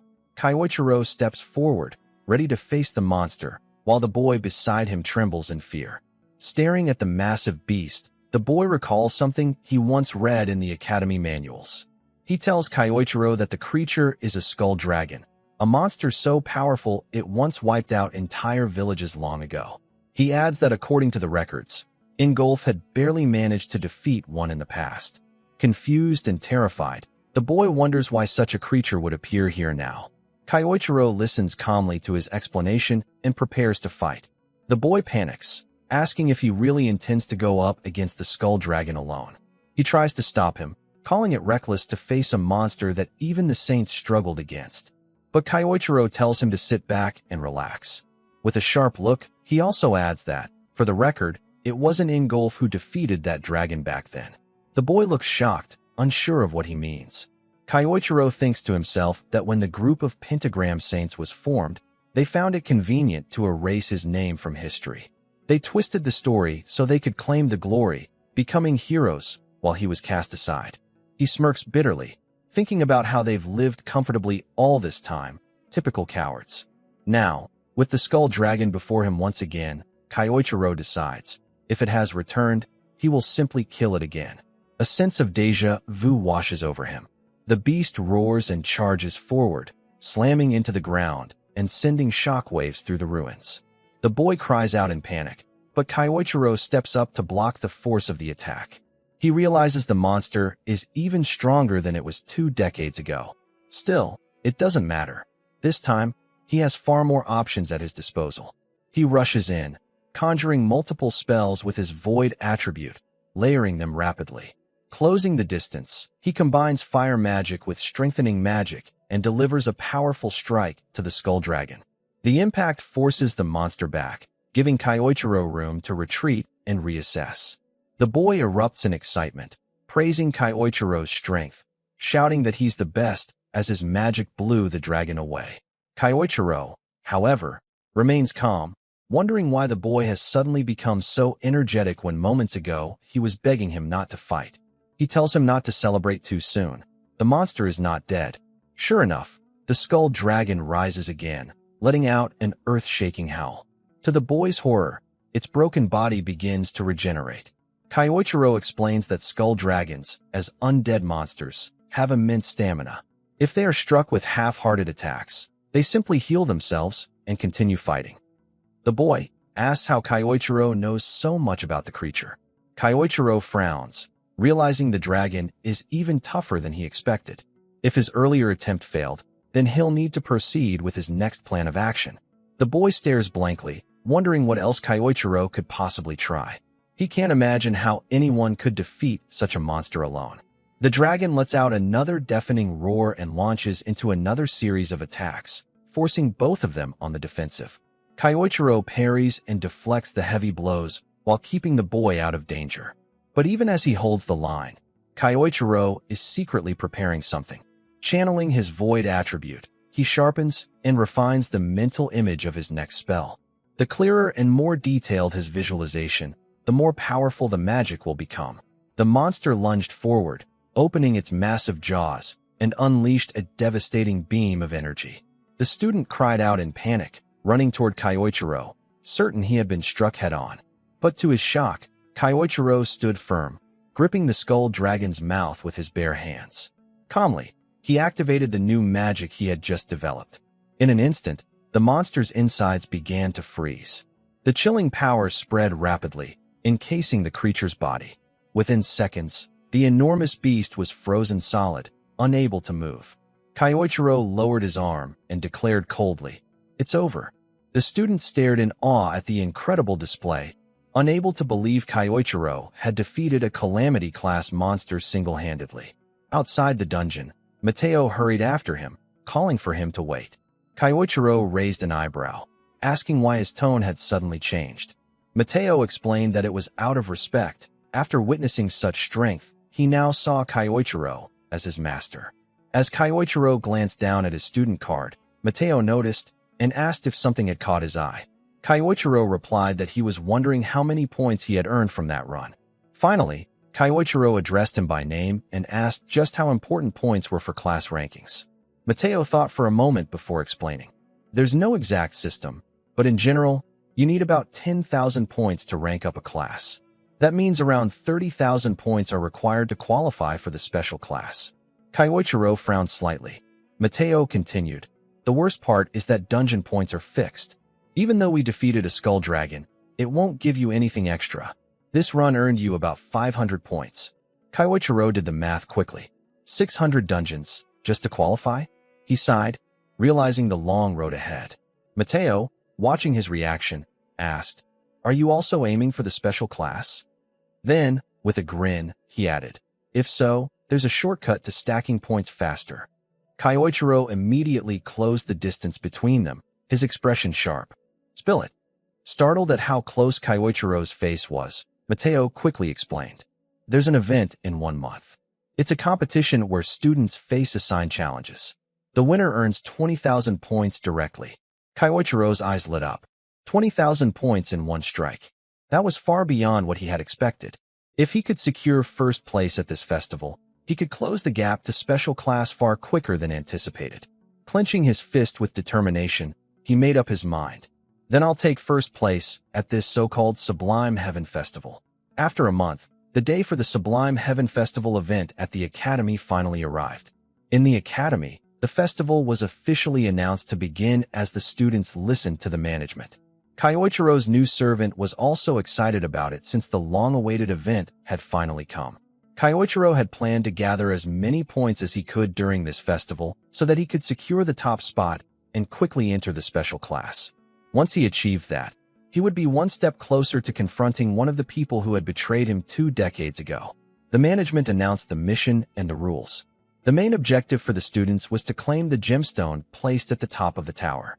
They had to climb the maze-like tower to reach it, and that was the only rule of the challenge. The method they used, along with any tricks or strategies, was entirely up to them. Whether they climbed straight up or played dirty, the only requirement was to show the strength they had honed until now. After listening to the rules, Kyoichiro smiled since this was exactly what he had expected from the academy. Fortunately, it also suited his taste. At that moment, a red-haired boy asked if they were planning to take the first spot, warming up as he spoke. Kyoichiro looked at him and thought back to when he learned that the event would require teams of 2. At first, he was worried and unsure what to do, as he didn't know many people. However, fortune seemed to smile upon him since he already had the perfect partner at hand. When he ordered the boy to pair up with him, the boy was so delighted that he bowed deeply to Kyoichiro. While warming up, someone approached them. Kyoichiro looked over and was surprised to see Shirato attending the event. She told him that since it was such a fun occasion to watch, she thought of taking a detour to enjoy her time there. Seeing her, Kyoichiro's new disciple jumped up and asked his master if this cute person was his girlfriend. Before he could continue, Kyoichiro slammed his head and told him to shut up with the nonsense. During their chatter, the atmosphere around the students suddenly changed. When they looked around for the cause, everyone was shocked to see the presence of their saint.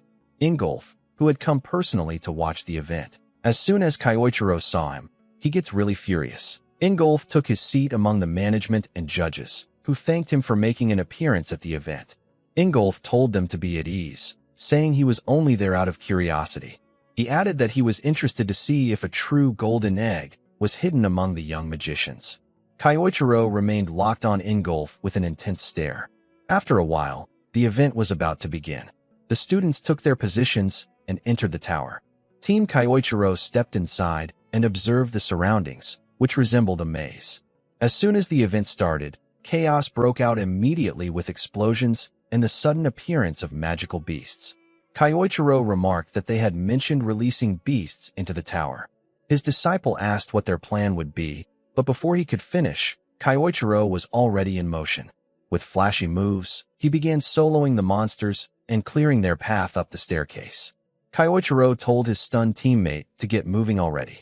The other students were shocked at the overwhelming display of power, while his disciple was thrilled and quickly followed him.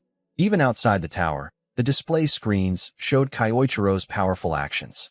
Watching this, Ingolf wondered aloud why such a remarkable Japanese magician was present here. All the spectators were surprised to see a student one-shotting a monster. Shirato, who was also observing the situation, became tense.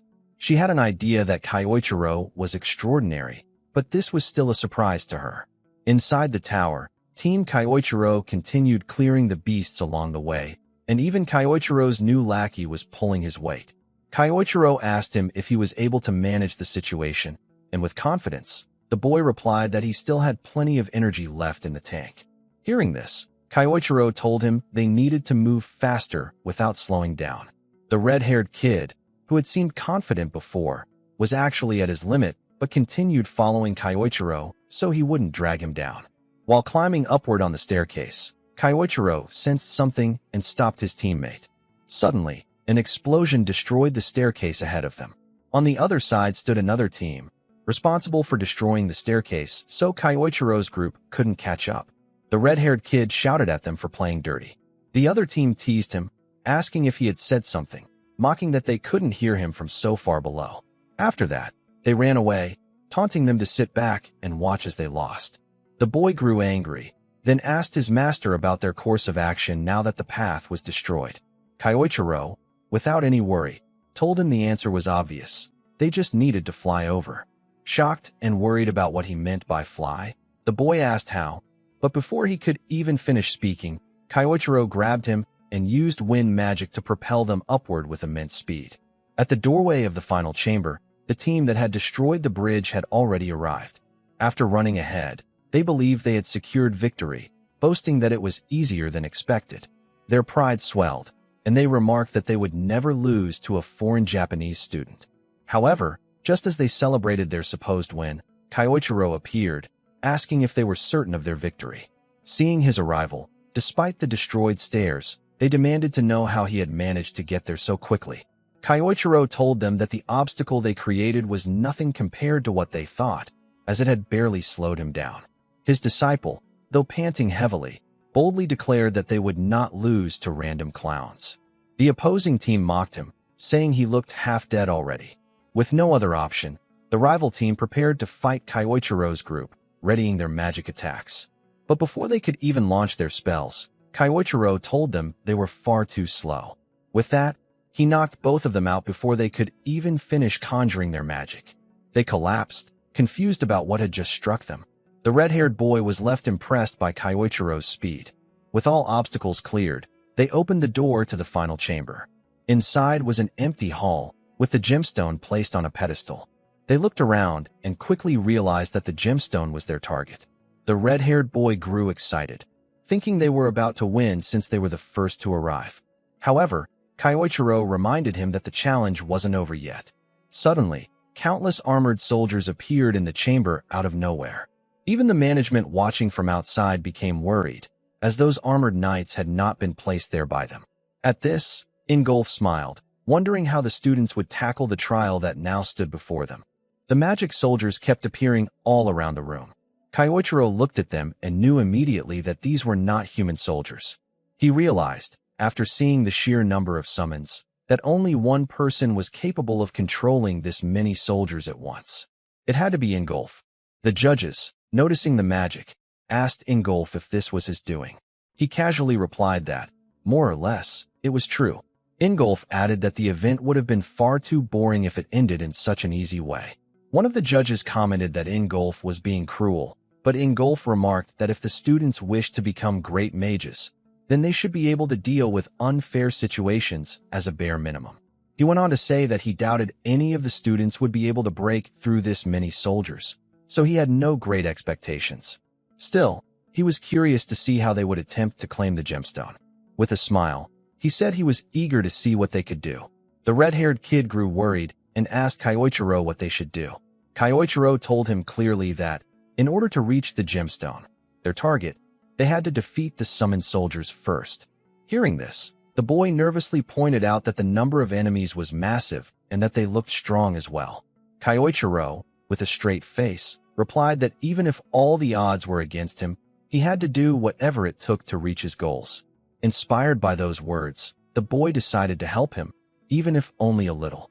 However, the very next second, he was attacked by one of the soldiers and barely manages to dodge the strikes. At the same time, other soldiers rushed toward Kyoichiro. He instantly used body enhancement magic, blocked the attack with his fingers, and followed up with a charged strike from his bare hands, taking the soldier down with a single strike. The spectators were amazed at the destruction of such a powerful creature with a single punch.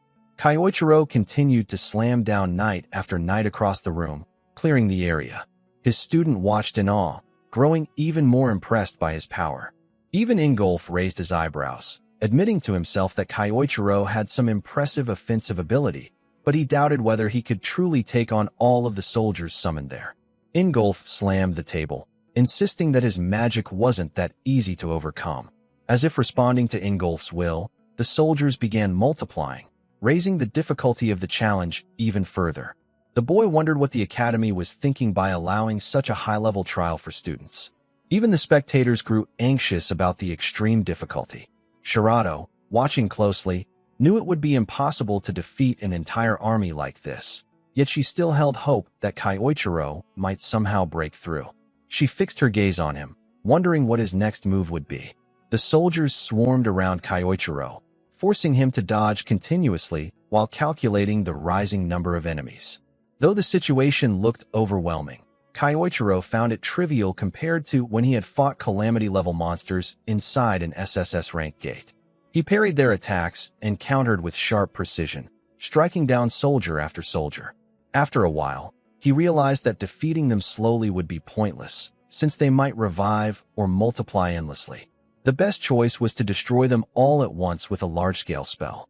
However, he did not have the luxury of sitting idle to construct a new mental image for a spell. Instead, he decided he would have to use one he had already seen before.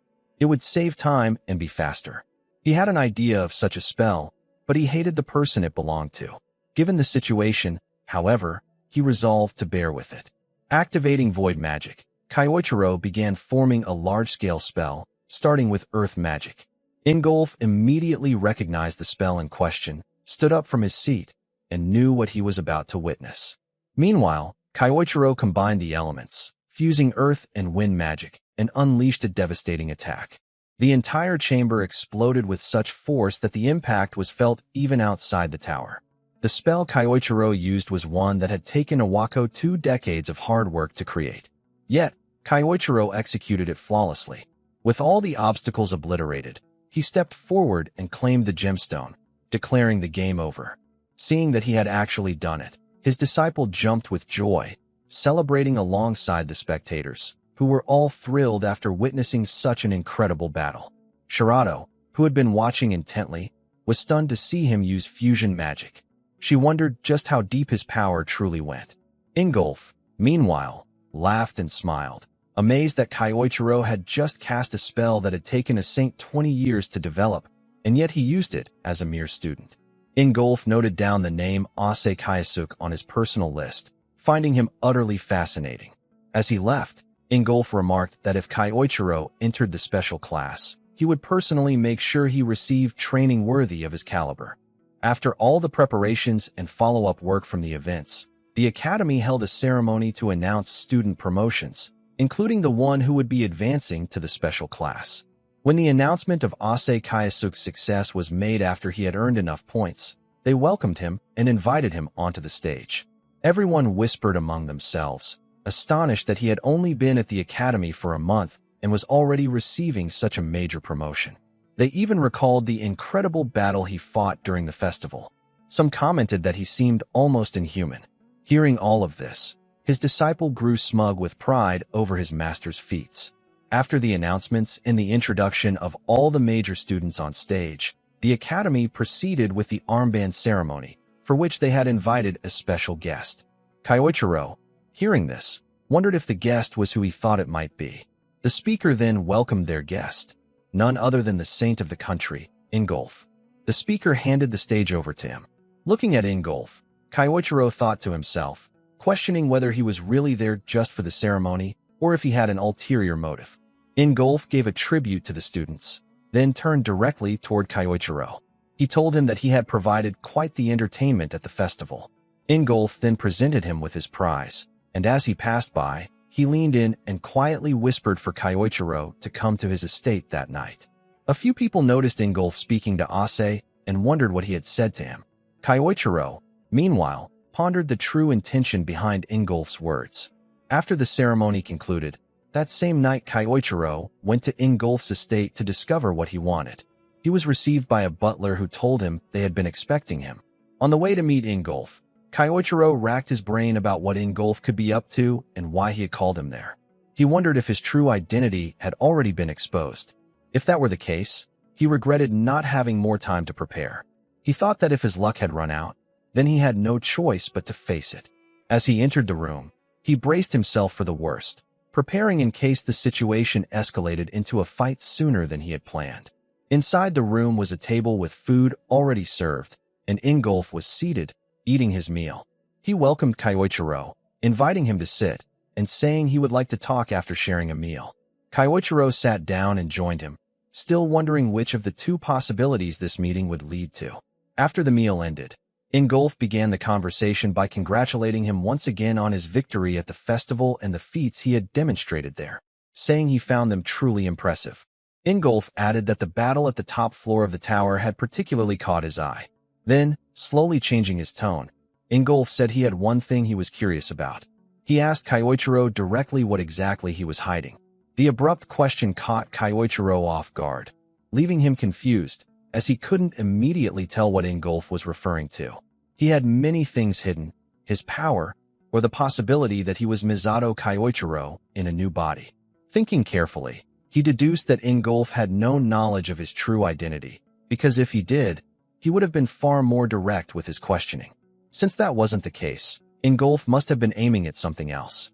Seeing Kyoichiro remain silent, Ingolf continued, pointing out that the magic Kyoichiro had used at the top of the tower was one created by Iwako after 2 decades of dedication.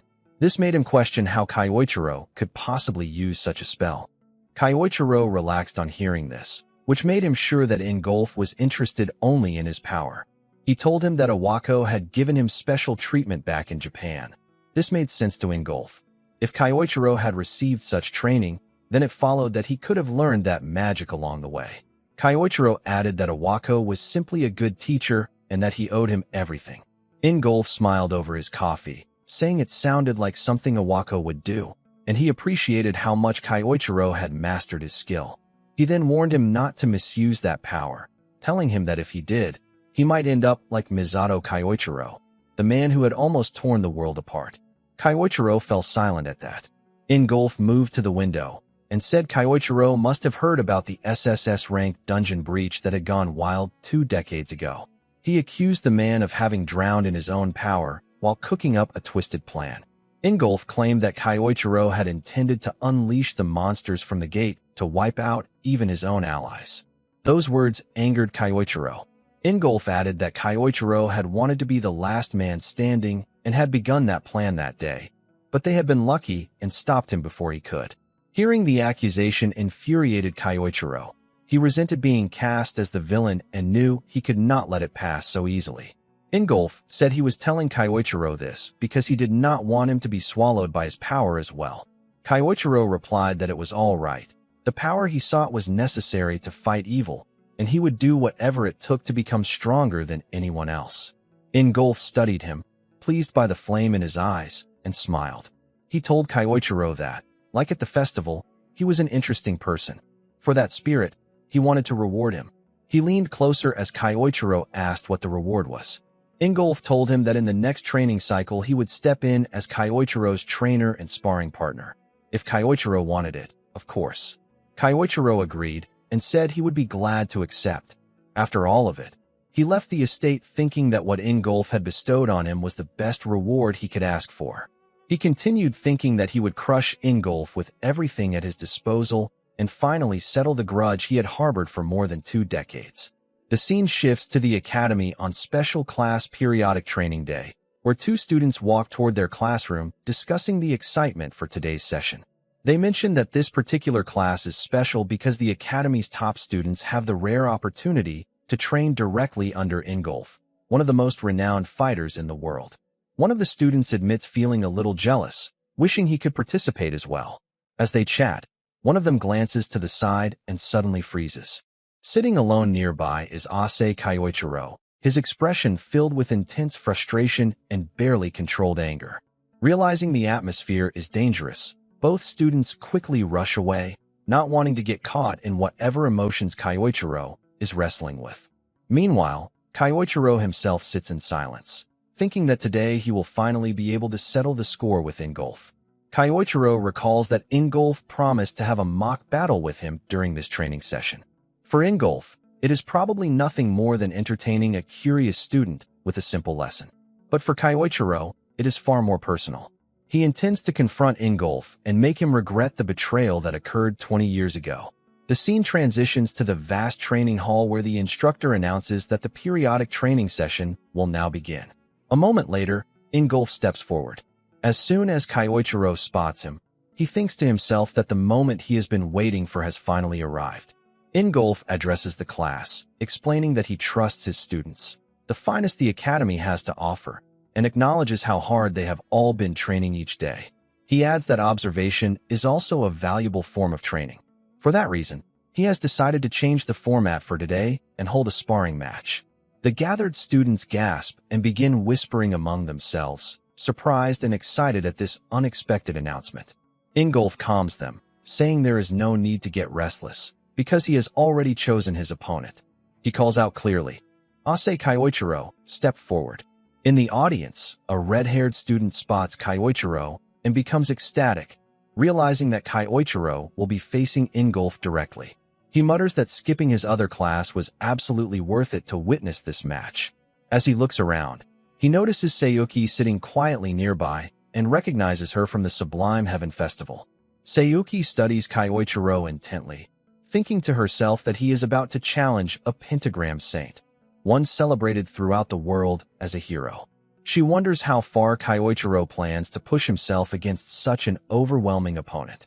Ingolf looks at Kyoichiro and asks calmly if they should begin. Kyoichiro reminds himself that Ingolf is one of the strongest fighters among the pentagram saints and operates on an entirely different level from Iwako or Lei. Even so, Kyoichiro resolves that the one who will fall today will be Ingolf. Ingolf announces that he will make the first move. His aura flares as he launches a powerful strike toward Kyoichiro. The students gasp in shock at the sheer force behind the attack.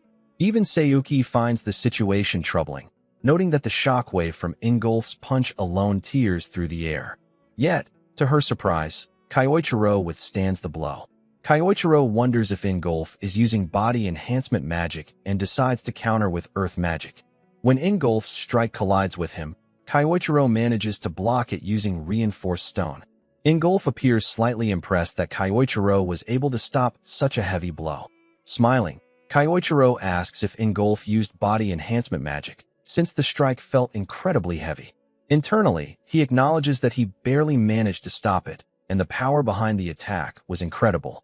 Ingolf smiles back and corrects him. He wasn't using body enhancement magic yet. Kyoichiro is shocked. Then Ingolf gathers an even stronger aura and states that this is what it looks like when he activates body enhancement magic. He unleashes a devastating strike at Kyoichiro. Kyoichiro is stunned by the sheer difference in power. As he attempts to block, Ingolf continues attacking with rapid, heavy strikes, leaving him no choice but to move swiftly and dodge. In the audience, the red-haired student is horrified that his master, Kyoichiro, is being pushed back so hard. He wonders what kind of technique Ingolf is using. Ingolf notices Kyoichiro's evasive movement and remarks that Kyoichiro escaped using wind magic, showing strong survival instincts. But the battle is far from over. Ingolf delivers another crushing blow, and Kyoichiro narrowly avoids it. Realizing the impact would be catastrophic, he knows he can no longer afford to hold back. Ingolf notices Kyoichiro suddenly stop moving and realizes that Kyoichiro is preparing to counterattack. Sayuki immediately recognizes the stance. It's the same technique Kyoichiro used during the festival. Kyoichiro activates fusion magic and releases a powerful green aura that surges toward Ingolf. As the blast strikes, a massive explosion fills the arena. When the dust settles, Ingolf stands unharmed, having blocked the attack with a single punch. Kyoichiro realizes Ingolf used a shockwave technique that dulled the impact. At this moment, he understands that Ingolf has become even stronger over the past 20 years. Ingolf smiles, acknowledging the intensity of the battle, and admits that he should not have been holding back either. Golden aura erupts around him, flooding the arena with overwhelming energy. Stunned and confused, Kyoichiro wonders what kind of magic Ingolf is using now. With complete confidence, surrounded by radiant golden light, Ingolf looks at Kyoichiro and says with a calm but powerful voice, "Now then, let's keep this fight going." Seeing the spell before him, Kyoichiro immediately realizes that it is a technique even he does not recognize, meaning Ingolf must have discovered or developed it sometime within the last 20 years. Although this surprises him, Kyoichiro states that it is perfectly fine by him, and he decides to evaluate Ingolf's progress by testing the spell's true worth. He begins by unleashing his void magic, followed by a powerful strike using earth magic. Ingolf pauses for a moment, wondering what Kyoichiro intends to accomplish with this approach. Meanwhile, Kyoichiro thinks to himself that this particular strike covers such a wide area that there should be no way to dodge it. However, Ingolf manages to avoid the attack by leaping high into the air. Kyoichiro knows that once Ingolf loses his stance mid-air, it will create the perfect opening for Kyoichiro to strike with a fused spell.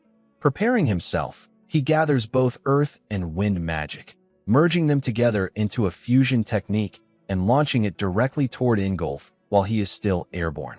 Seeing this, the red-haired student remarks with excitement that Master Kyoichiro is finally using his fusion magic.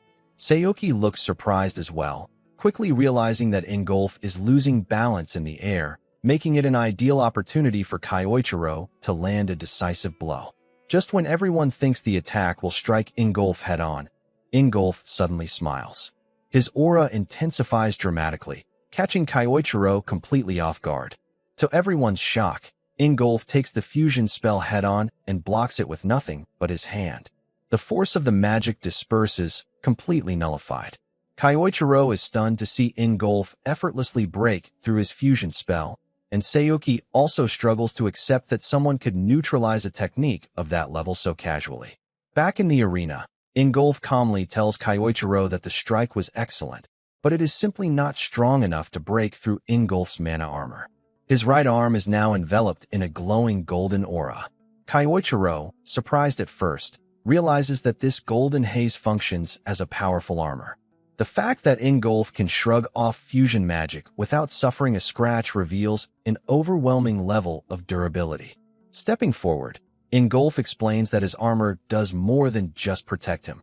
This mana armor transforms his entire body into a weapon, combining offense and defense seamlessly. That, he claims, is the true essence of his technique. Ingolf then charges toward Kyoichiro at full speed, covering his entire body with mana armor. As Ingolf's strike lands, Kyoichiro barely manages to dodge, yet Ingolf's attack still smashes into the ground, completely breaking the terrain. The red-haired student is stunned at the sheer power behind Ingolf's strike. Kyoichiro finds himself being pushed back repeatedly. Once the dust settles, he realizes that Ingolf is far stronger than he was 2 decades ago, and that this mana armor is one of the biggest reasons behind that enormous growth. Kyoichiro thinks to himself that he does have a countermeasure, but the spell is incomplete, and he is unsure whether he can even pull it off successfully. Ingolf asks if Kyoichiro is not going to strike back, and when he receives no immediate response, he decides that he will end the duel himself. Feeling the pressure, Kyoichiro becomes frustrated, knowing he has no choice but to attempt the new spell. Kyoichiro begins gathering blue mana into his hand. Seeing this, Ingolf wonders if Kyoichiro is trying to forge something, but he still believes there is nothing that can stop him. However, as he prepares to advance, Ingolf suddenly senses an ominous aura surrounding him. Alarmed, he rushes forward to strike. Kyoichiro, unable to complete the spell in time, cannot block the attack and is pushed back again. He thinks to himself that, as expected, he has still not mastered this new technique. Yet he also knows that if things continue like this, he will inevitably lose.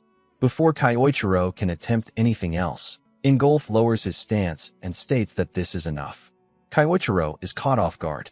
Ingolf calmly explains that they have accomplished more than enough for a sparring match and suggests that they end the session here. Although Kyoichiro feels frustrated, the training officially concludes. As Ingolf dismisses the class and prepares to leave, several students praise him for the incredible demonstration. They found the match inspiring and were impressed that Kyoichiro held his ground, even though Ingolf had the advantage throughout the entire fight.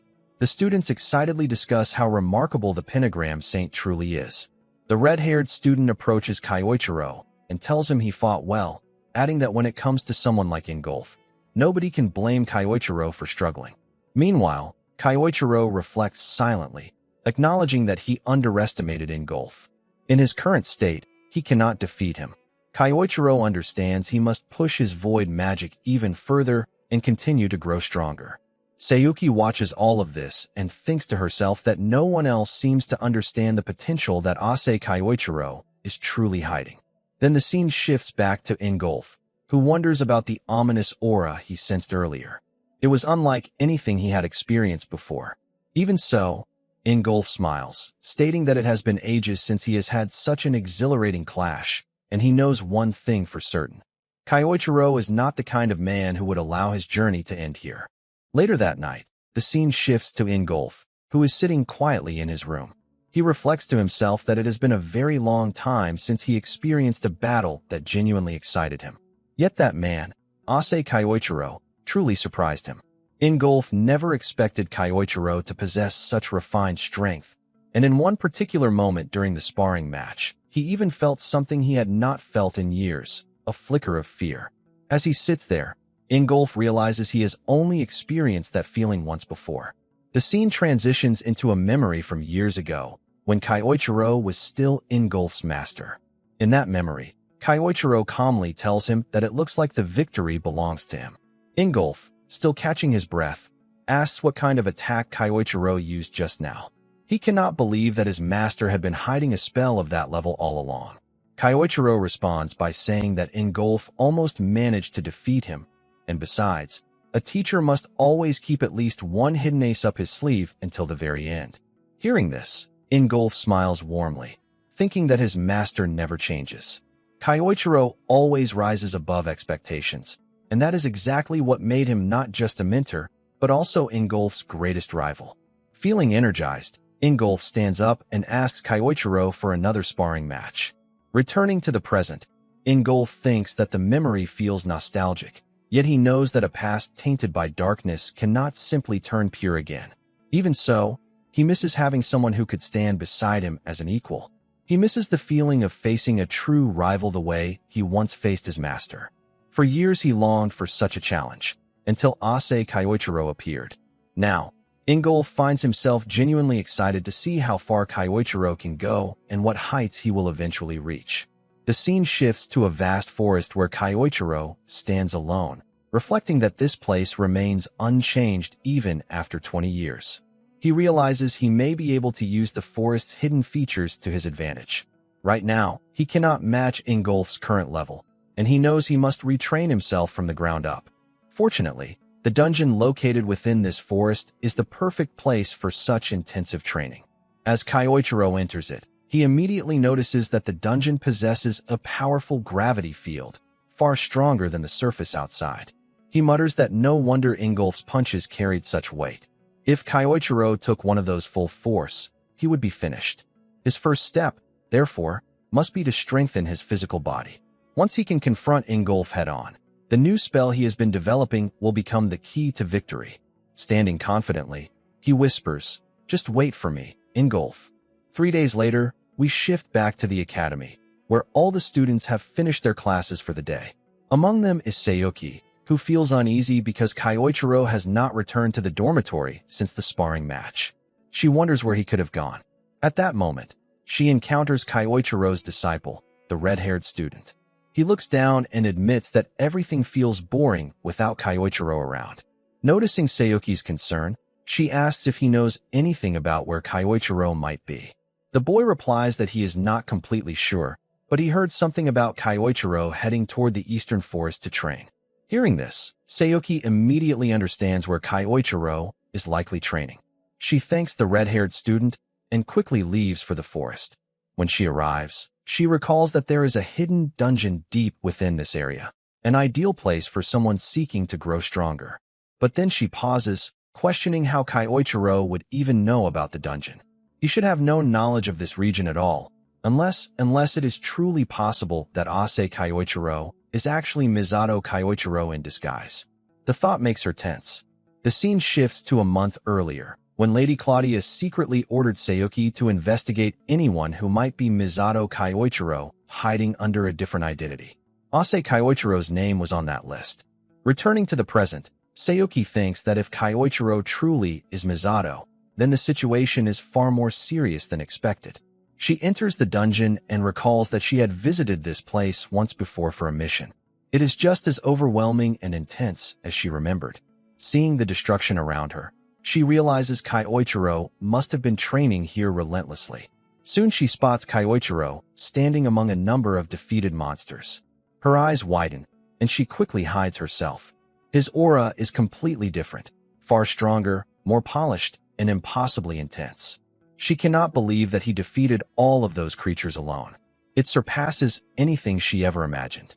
After exiting the dungeon, Sayuki immediately calls Lady Claudia and reports everything she saw. She explains that with Kyoichiro's current training pace, he might actually reach Ingolf's level. Hearing this, Claudia asks about the possibility of Kyoichiro truly being Misato. Sayuki answers that the probability is very high. Lady Claudia smiles, ending the call with clear satisfaction. She remarks that everything is unfolding exactly as she expected. Things are about to become very interesting, she says, and adds that all events are moving in perfect alignment with the Lord's prediction. The scene returns to the dungeon, where Kyoichiro stands confidently. After weeks of intense training, he finally declares that his technique is complete. With renewed determination, he tells himself that this time, without question, he will manage to land a decisive blow on Ingolf. The story then shifts to Iwako's office. Iwako is buried in paperwork when his phone suddenly rings. He picks it up, and to his surprise, the caller is Ingolf himself. Startled, Iwako immediately asks if something is wrong. Ingolf calmly replies that there is something he wants to confirm, a question regarding a particular student named Ase Kyoichiro. Hearing this, Iwako freezes in shock. The very last thing he expected was for Ingolf to bring up Kyoichiro. After a short conversation, Ingolf ends the call, saying that he simply wanted that information. Left alone, Iwako leans back in his chair, rattled. He mutters to himself in disbelief, wondering why Ingolf suddenly became curious about Ase Kyoichiro's past. But he cannot tell Ingolf the truth, that Kyoichiro is actually Misato. If Iwako ever revealed that secret, he is certain the consequences would be fatal for him. The scene transitions to Ingolf, who has also been thinking deeply. He realizes that Iwako is hiding something significant, yet he cannot find any solid evidence to confirm his suspicions. As he gets ready to leave his room, he suddenly notices a letter lying on the floor, as if someone quietly slipped it under the door. Confused, he picks it up, wondering who could have delivered it so mysteriously. When he opens the letter and reads its contents, a surge of anger rises within him. His expression hardens as he mutters that this must be the confirmation he needed all along. The story then shifts into a memory from the past. Ingolf apologizes to Misato for what happened earlier that day. Misato simply replies that it is fine. Since Ingolf's home was being threatened, of course Misato would lend his support.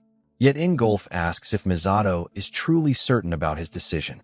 Conquering the dungeon requested by the nation would have brought far more prestige and reward. Misato dismisses the thought, saying that the influential leaders merely want to flaunt their power, and he would rather assist the people who genuinely need help. Hearing this, Ingolf smiles, thinking that Misato is truly kind-hearted. The two gaze out at the peaceful village below. Misato comments on how pleasant the place is, and Ingolf explains that this area is called Keld's Hill, the best spot around to watch the sunset. Misato nods, saying he can tell how much Ingolf cherishes it. Inspired, Ingolf admits that he wants to become stronger, not only for his village, but because there are many other places suffering from dungeon outbreaks. Misato responds with enthusiasm, saying that he will team up with Ingolf. Standing up, Misato adds that he has decided to train Ingolf here during his stay in the country. Overjoyed, Ingolf readily agrees. Returning to the present, Ingolf stands alone near a window, remembering those days when he and Misato would meet at the hill, pushing each other to new limits whenever they found time. But those memories are tainted, because Misato was the one who later devastated Ingolf's hometown. With a conflicted expression, Ingolf decides that he will not involve Nathaniel, Claudia, or the other pentagram saints. This is a burden he must shoulder alone. He will be the one to confront Kyoichiro. Back at the academy, Kyoichiro walks down a quiet corridor. He thinks to himself that the next periodic training session is only a week away, and he intends to challenge Ingolf again then. This time, he vows, the outcome will be different. Suddenly, the red-haired student rushes over, excited to see Kyoichiro return. Kyoichiro asks what the hurry is, and the student explains that the headmaster instructed him to deliver a letter. Kyoichiro opens the letter and instantly stops in his tracks. Shock hits him so hard that he cannot hide it. The red-haired boy asks what is written inside, but Kyoichiro simply says it is nothing and walks away quickly, frustration clear on his face. The boy is left confused, unable to understand what just happened. Meanwhile, Sayuki quietly observes from a distance, having seen everything. The scene shifts to a serene forest, where Ingolf stands waiting. He looks toward the hill and remarks that Kyoichiro really did come. On Keld's Hill, Kyoichiro arrives as well and immediately asks if this location is tied to the reason Ingolf summoned him. Ingolf confirms it and states plainly that he knows Kyoichiro's true identity, Misato Kyoichiro. Kyoichiro narrows his eyes and asks why Ingolf called him here. Taking a step forward, Ingolf says the reason should be obvious. His aura begins to rise and swirl around him as he declares that he intends to settle everything and bring Kyoichiro down once and for all. Kyoichiro stands firm. He replies that if that is how Ingolf feels, then the sentiment is mutual. Kyoichiro begins gathering his aura as well. As they stand facing each other, Kyoichiro calmly states that he has something he wishes to ask. Earlier, Ingolf confidently declared that he was certain Ase Kyoichiro and Misato Kyoichiro were the same person, so Kyoichiro wants to know how Ingolf managed to figure that out. Ingolf replies that this is not information Kyoichiro needs to know, but he will at least reveal one thing. This entire confrontation has nothing to do with the pentagram saints, as Ingolf's motives are entirely personal.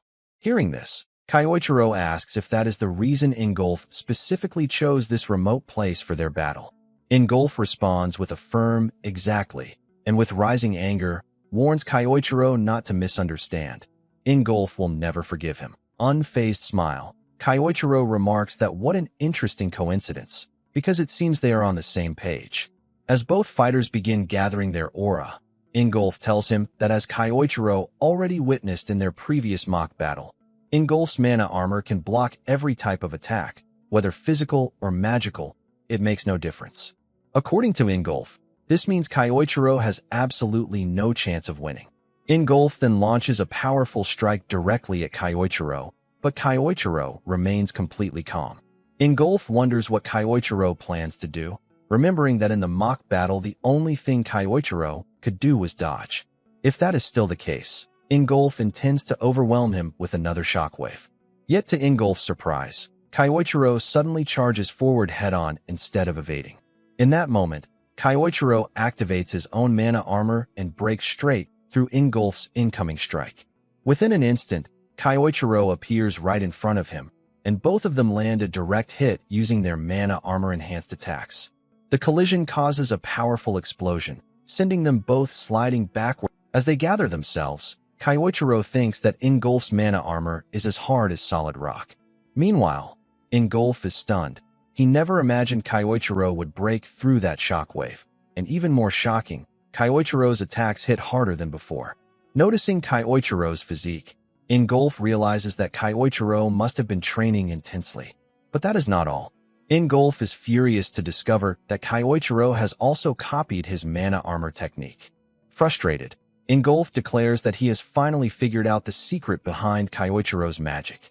According to him, Kyoichiro's so-called void magic is nothing more than the ability to copy other people's skills, but an imitation is still just an imitation, and against someone like Ingolf, such a trick will never work. Ingolf adds that Kyoichiro's time magic from the past was something he once admired, even looked up to, but Kyoichiro is no longer the person he once was. As Ingolf intensifies the pressure of his mana armor, he shouts that Kyoichiro will never be able to break through it.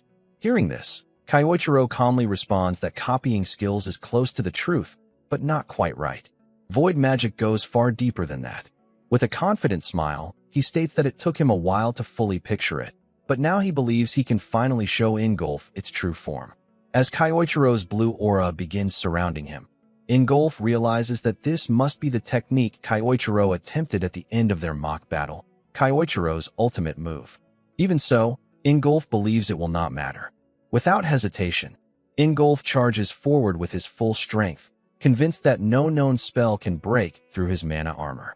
As he comes right in front of Kyoichiro and prepares to strike, Kyoichiro activates his void magic at the exact moment Ingolf raises his arm. Suddenly, out of nowhere, Kyoichiro's strike lands cleanly on Ingolf, shattering his mana armor and injuring his right arm. Ingolf is completely shocked. He cannot believe Kyoichiro managed to damage him, let alone break through mana armor that no one has ever been able to destroy. Stunned, he struggles to accept what just happened. Kyoichiro calmly tells him that he already explained. Void magic is not simply about copying. Then Ingolf sees that Kyoichiro is holding a massive flame sword. Furious and confused, he demands to know what that weapon is. Kyoichiro answers clearly. Creation through imagination. That is the true essence of void magic. And now, Ingolf will witness the real power of void magic for himself. Ingolf, clearly surprised, asks if Kyoichiro really said that this is magic born from imagination, meaning that Kyoichiro personally created that flaming sword himself. Kyoichiro replies that this is exactly the case.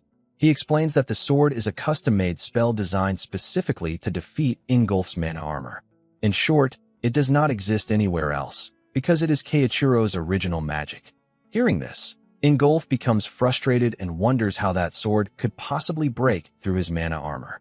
Kyoichiro remarks that Ingolf looks confused and points out that Ingolf previously claimed his mana armor could block every attack, but that is not actually true.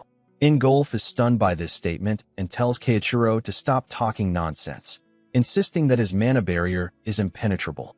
Kyoichiro responds that this is not correct, because of the special attribute of Ingolf's magic, which converts mana into metal, giving it a metal-based property. Confused, Ingolf asks how Kyoichiro even knows about that. Kyoichiro tells him not to be ridiculous, since he already used that very property against Ingolf just moments ago. Ingolf then realizes that this was exactly what Kyoichiro did earlier. Kyoichiro further explains that if he can reproduce the effect, then it means he understands how it works. No matter how tough metal is, it is not invincible. That is why Kyoichiro created something specifically to counter it. An ultra-high temperature flame sword capable of breaking through metal defenses. Meanwhile, Ingolf thinks to himself that his armor has brushed off countless spells before, and yet Kyoichiro managed to create this sword in such a short amount of time. With confidence, Kyoichiro tells Ingolf to accept the truth, that Ingolf can no longer stop his attacks. Angered, Ingolf tells Kyoichiro not to underestimate him, saying that just because Keiichiro learned a new trick does not mean he has already won. Then Ingolf begins to release his aura, and in an instant, he appears right in front of Keiichiro with incredible speed, throwing a powerful punch meant to teach him a lesson. However, Keiichiro blocks the punch with his sword and immediately swings back, landing a solid strike on Ingolf and pushing him backward. Ingolf's right arm is injured by the counterattack. Frustrated, Ingolf thinks that this cannot be happening. Keiichiro calmly states that when Ingolf gets emotional, his movements become predictable. With a slight smirk, Keiichiro adds that Ingolf never truly got rid of his old habits. Enraged, Ingolf tells Keiichiro to stop talking and charges forward again. Seeing this, Keiichiro thinks that Ingolf is still going to keep coming straight at him. Keiichiro dodges the first strike, but Ingolf wastes no time and attacks again from the other side, launching a rapid barrage of punches. Keiichiro manages to block all of them with ease. Filled with anger, Ingolf finally sees what he believes is an opening and throws a full power strike at Keiichiro. Keiichiro realizes that he will not be able to block this attack directly, so he activates one of his stealth skills. Before Ingolf's strike can land, Keiichiro disappears, and the attack hits the ground instead, kicking up smoke and dust. Confused, Ingolf wonders where Keiichiro went, unable to see clearly through the smoke.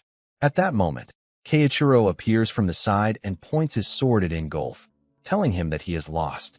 Seeing this, Ingolf tells Keiichiro that he always thought of him as a rival in a good way, someone who pushed him to become better, and asks why Keiichiro could not let him keep believing in that.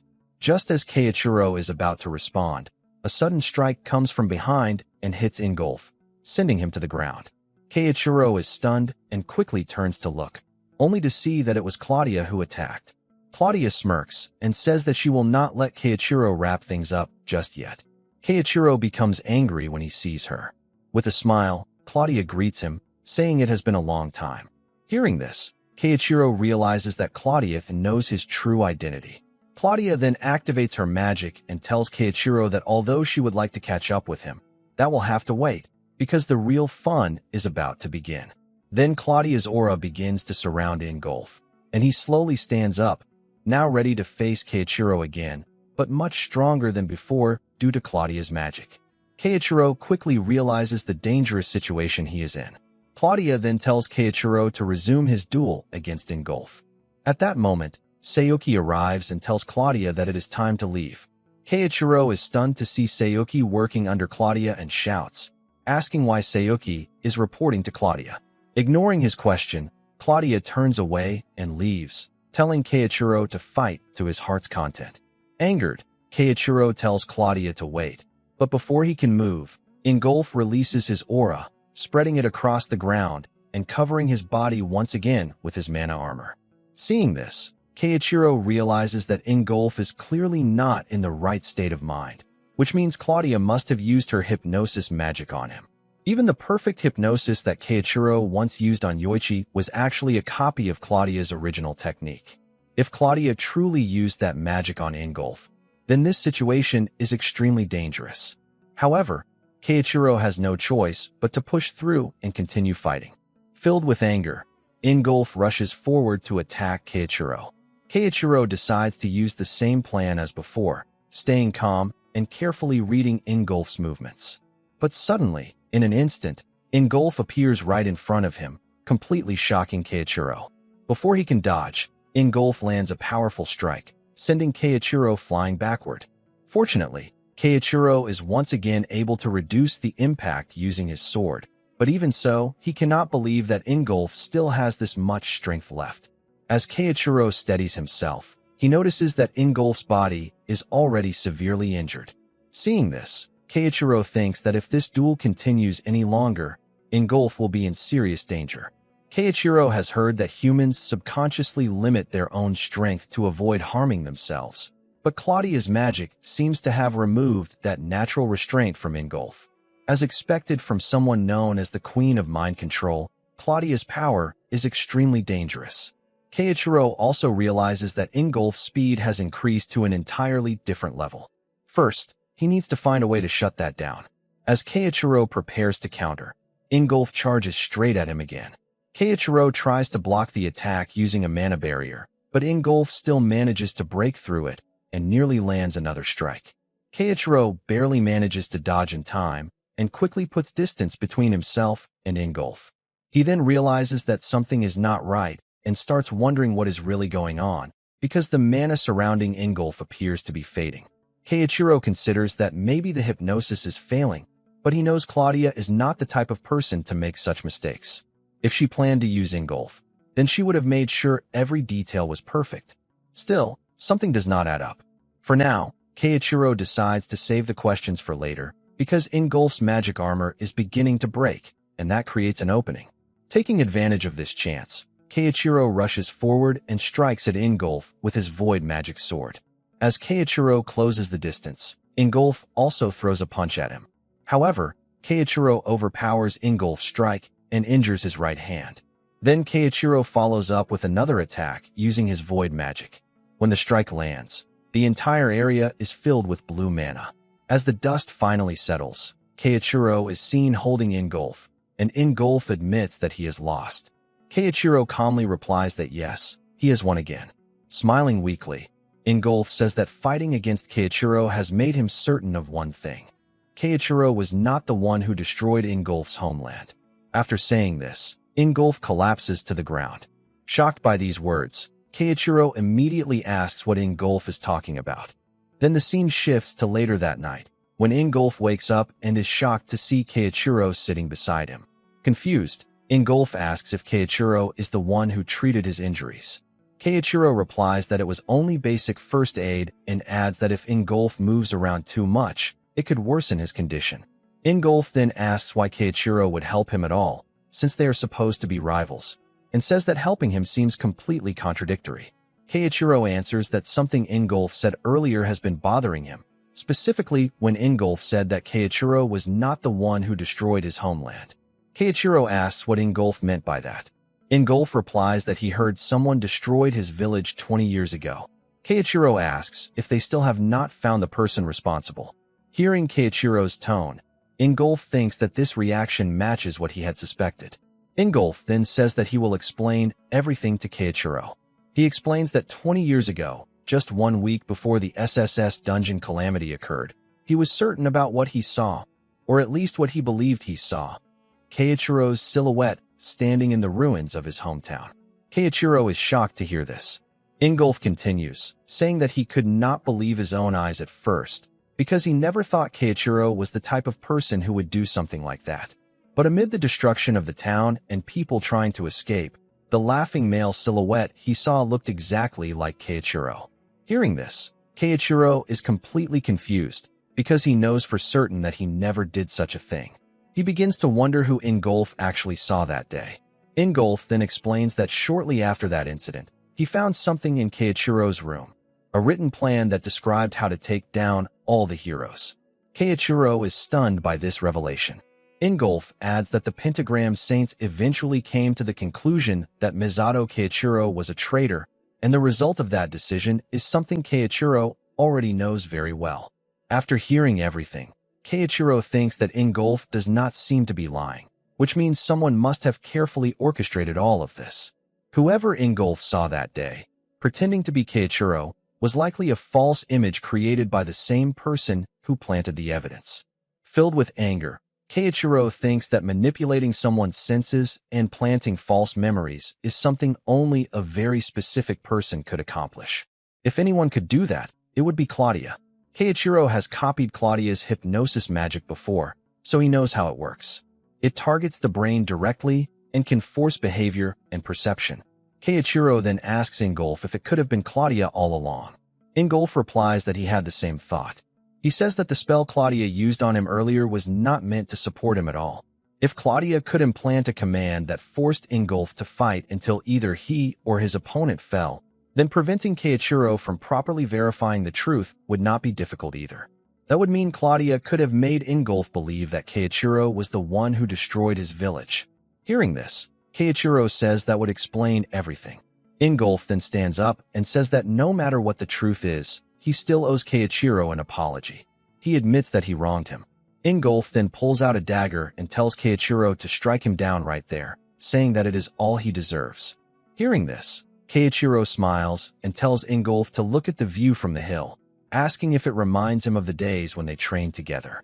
Ingolf replies that they were like brothers back then, and that kind of bond does not break on its own.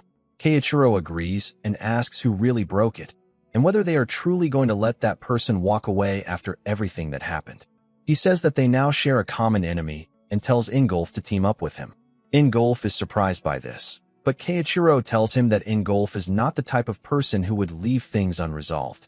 With a small smile, Ingolf agrees and says that it seems he still has something important left to do.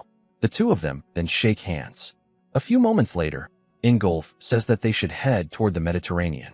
Keiichiro replies that this makes sense, because Claudia supposedly built a city there for her followers and may be using it as her main base of operations.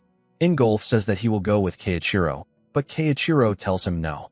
He explains that Claudia placed a spell on both of them that was meant to force them to fight until one of them was gone. So Claudia must believe that one of them is already out of the picture. Hearing this, Ingolf says that they should use that misunderstanding to their advantage. Keiichiro agrees and explains that Claudia likely believed that defeating just one of them would be enough, and now it is time to show her that she miscalculated. It will be easier for Keiichiro to move freely if Claudia believes that he is no longer a threat. Keiichiro then tells Ingolf to continue operating as a pentagram saint, just as before, and to keep an eye on Nathaniel as well, whose movements seem suspicious. Keiichiro tells Ingolf that he will be counting on him. With a confident smile, Ingolf replies that he understands. Keiichiro then looks up at the sky and thinks that a lot has happened, but now the next step is finally clear. He will make Claudia regret manipulating Ingolf and framing him for crimes he never committed. Then the scene shifts to the next day, where we see Keiichiro traveling on a boat. Keiichiro thinks to himself that a lot of things have happened in Germany. He then reflects that Matteo was the same right until the very end, and that the whole situation with Ingolf was one unbelievable twist. Keiichiro never thought that he would end up on good terms with someone he had assumed had betrayed him. However, Keiichiro knows he cannot sit around being sentimental forever, because now he is headed to the islands in the middle of the Mediterranean, where Claudia has gathered her followers and built her own city. It sounds ridiculous, but apparently that is exactly where Claudia is now. If it is truly a city of believers, then Keiichiro just needs to sneak in as one of them, and that should help him find the key to getting closer to Claudia. In order to do that, Keiichiro decides to use his void spell first. Then, he activates his recognition blocking magic. This spell is still not perfect, but it will keep his presence hidden whenever he wants, making it difficult for others to remember him clearly. At that moment, an old man approaches and sees Keiichiro, then asks if he is also going to Burgoism. Hearing this, Keiichiro assumes that Burgoism must be the name used for Claudia's followers. Keiichiro replies, saying something like, "Yes, that is correct." Then the old man tells him that devotion alone will not get him very far, because the old man himself is hoping to get an audience with Lady Claudia. That is why he brought a hefty sum of money, since only high-ranking believers are allowed to see Lady Claudia. Hearing this, Keiichiro recalls that Claudia does indeed rank her followers. Soon after, the announcer declares that they will be docking shortly. Hearing this, the old man tells Keiichiro that he will see him again soon. However, the old man suddenly becomes shocked to see that there is no one standing in front of him anymore, which leaves him completely confused. From the side, Keiichiro sees this and realizes that the recognition blocking magic is working. Now, he thinks, it is finally time to settle the debt from 20 years ago, and also the one from Germany. A few moments later, Keiichiro disembarks and is shocked to see how massive the tower is. Then one person nearby remarks that this is Burgo Tower, and that supposedly there is an entire city of Lady Claudia's believers inside. The people around him are stunned by the sight. Meanwhile, Keiichiro thinks to himself that 20 years ago, Claudia only had a tiny monastery here, and now she has built something like this. If the tower is this large, then the number of followers inside must be unbelievable. It is perfect for slipping in unnoticed, even though the security looks tight. Still, it does not really matter to Keiichiro, because as long as he has his void magic, he believes he can manage. Then the scene shifts to the inspection area, where a guard checks Keiichiro. Shortly after, another guard informs him that he has been accepted as a first-rank Burgoist and hands him his credentials. Inside the tower, Each rank determines which floors a person may enter. As a first rank, only the first layer is accessible. To rise in rank, Keiichiro must pass the trials set by the Virgo faith. If he reaches the highest rank, the 7th rank, he will be granted an audience with Lady Claudia. As Keiichiro enters the tower, he feels relieved that his fake identity worked. Because of the recognition blocking spell, the guards will not remember him clearly afterward. Keiichiro finally enters the city of believers, and as he looks around, he thinks that, for a moment, it is hard to believe that he is actually inside a tower. As he moves forward, he sees someone arguing with the guards. It is the same old man he met on the boat, and the guards are stopping him because he is not allowed to enter the 2nd layer, which is reserved for higher ranks only. Angered, the old man shouts that he does not care, ignores the guards, and rushes toward the 2nd layer anyway. But then a lightning-type spell activates, and he falls to the ground. Seeing this, Keiichiro realizes that brute force will not get him through this place. Since Claudia must be at the top, that means he has no choice but to climb the ranks first and clear whatever trials they throw at him. Keiichiro decides that he will climb this hierarchy from the very bottom, step by step. Then the scene shifts to another room, where a man hands Priest Samoa a list of the new believers who have just enrolled. Priest Samoa is told to choose today's trials. Hearing this, Priest Samoa, with a serious expression on his face, states that he will personally be the one to test these new believers again. The scene shifts to Keiichiro sitting on a bench. Keiichiro thinks that sneaking into the tower went smoothly, and that the next step is clearing whatever trials they throw at new believers so he can climb the ranks. At that moment, a bird flies down to Keiichiro carrying a letter. As Keiichiro opens the letter, it instructs him to proceed to the northern manor on the 1st floor. Seeing this, Keiichiro smiles and thinks that it is time for the grand unveiling of this trial. Whatever it is, Keiichiro is confident that he will overcome it. Then the scene shifts to where all the new believers have gathered, and Priest Samoa introduces himself, explaining that he is tasked with overseeing the 1st-rank disciples. Priest Samoa then asks why everyone came to this tower in the first place. He starts by asking a young girl. The girl replies that she wants to meet Lady Claudia and reach the top floor, because her village has recently been struck by an unknown illness, and even her grandmother is not doing well. That is why she is hoping that Lady Claudia might lend her power and help her village. Hearing this, Keiichiro thinks that this girl came all this way alone for the sake of her family and her village, which is truly admirable. However, some of the other new believers begin laughing and making fun of her outfit. Priest Samoa immediately asks if something is funny, and whether the two of them do not wish to seek an audience with Lady Claudia themselves. Nervously, the two believers reply that they do, and they apologize right away. Priest Samoa then explains that climbing this tower is no simple feat. He asks, 1 year and 90%. Does anyone know what these numbers mean? Then he explains that 1 year is the average time it takes for a 1st-rank believer to reach 2nd rank, and 90% is the percentage of people who are filtered out before they even leave the 1st floor. Many people come here chasing hope, but most end up discouraged and unable to continue. Still, Priest Samoa says that aiming high is a fine attitude, and he claims to support the ambitions of the new believers. Then he announces the first trial, explaining that there will be 3 challenges in total. The first is to go to the dungeon northeast of the island and defeat 500 monsters. Everyone is shocked when they hear this. Priest Samoa then explains further and shows them a stone, saying that the monsters there drop stones like these when they are defeated, and that the new believers must collect them as proof. There is no time limit, so they can take it slow and steady. That is all, and Priest Samoa says he expects good results from them. Everyone starts wondering how they will possibly defeat that many monsters, but the girl from earlier quietly leaves, clearly determined to take on the challenge. Seeing this, Keiichiro approaches the girl and says that he did not expect that. Hearing this, the girl recognizes Keiichiro from earlier and asks what he did not expect.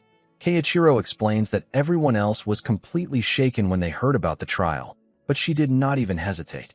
The girl replies that of course she is scared, but for the sake of her village, she does not have a choice. Then she says that Keiichiro is also aiming for the top, and tells him that they should both do their best. Keiichiro replies that of course they will. Meanwhile, Keiichiro thinks to himself that there is something about this girl, but there is no point in digging into it right now.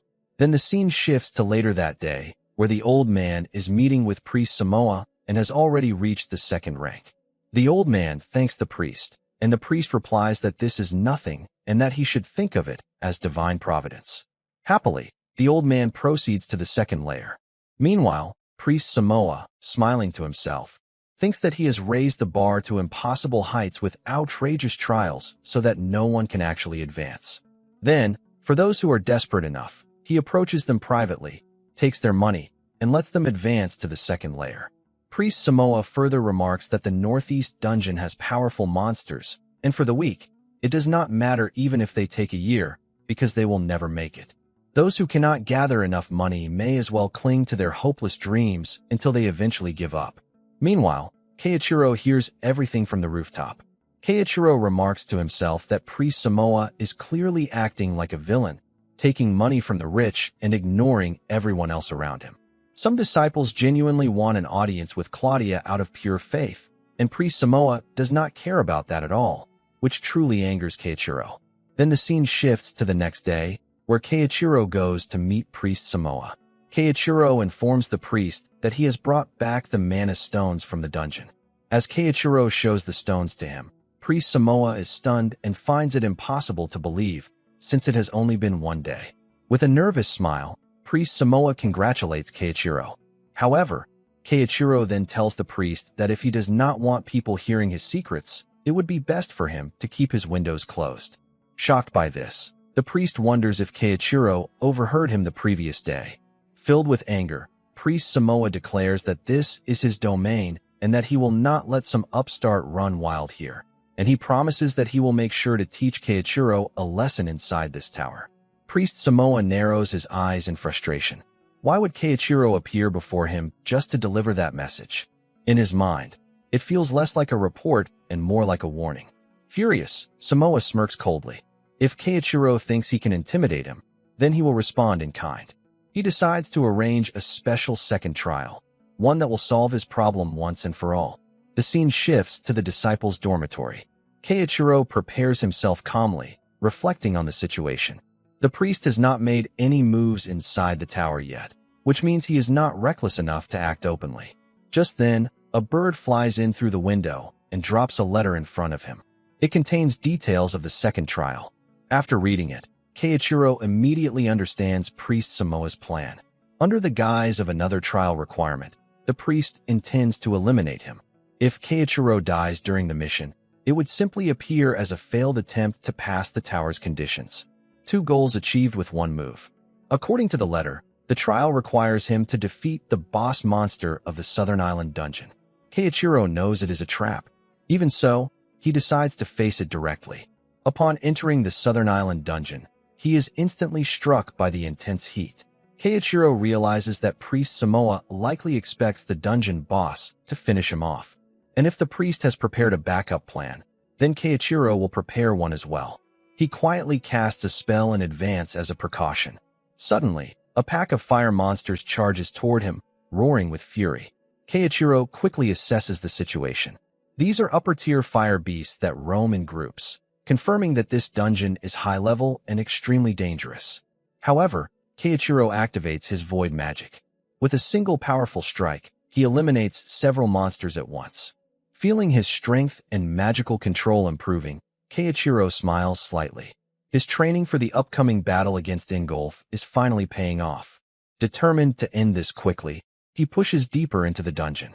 Unbeknownst to him, or so it seems, a cloaked figure is following from the shadows. The scene shifts to Priest Samoa's office. A subordinate questions whether Samoa is certain about targeting Keiichiro. After all, he completed the first trial in a single day. What if he defeats the dungeon boss as well? Samoa dismisses the concern. Has any first-tier disciple ever defeated that boss monster? Still, just to be safe, he has already arranged for an assassin to enter the dungeon. This time, Keiichiro will not survive. Back in the dungeon, the cloaked assassin watches in shock as Keiichiro defeats the boss monster almost instantly.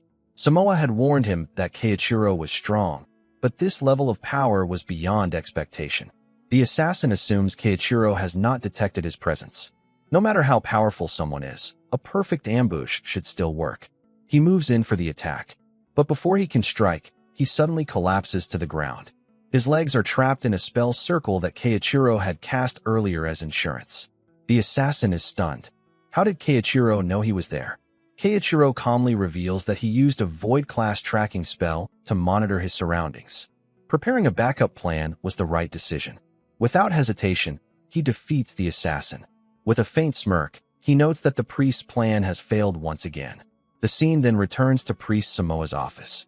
Keiichiro walks in and presents the crystal as proof that he defeated the dungeon boss. Samoa is visibly shocked. He can hardly believe it. Keiichiro casually remarks that the battle was tougher than expected. He did not anticipate the boss being that strong.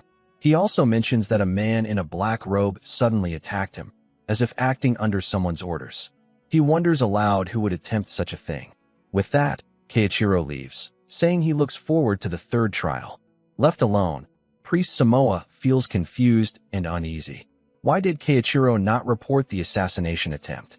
Then he realizes there is no concrete proof linking it back to him.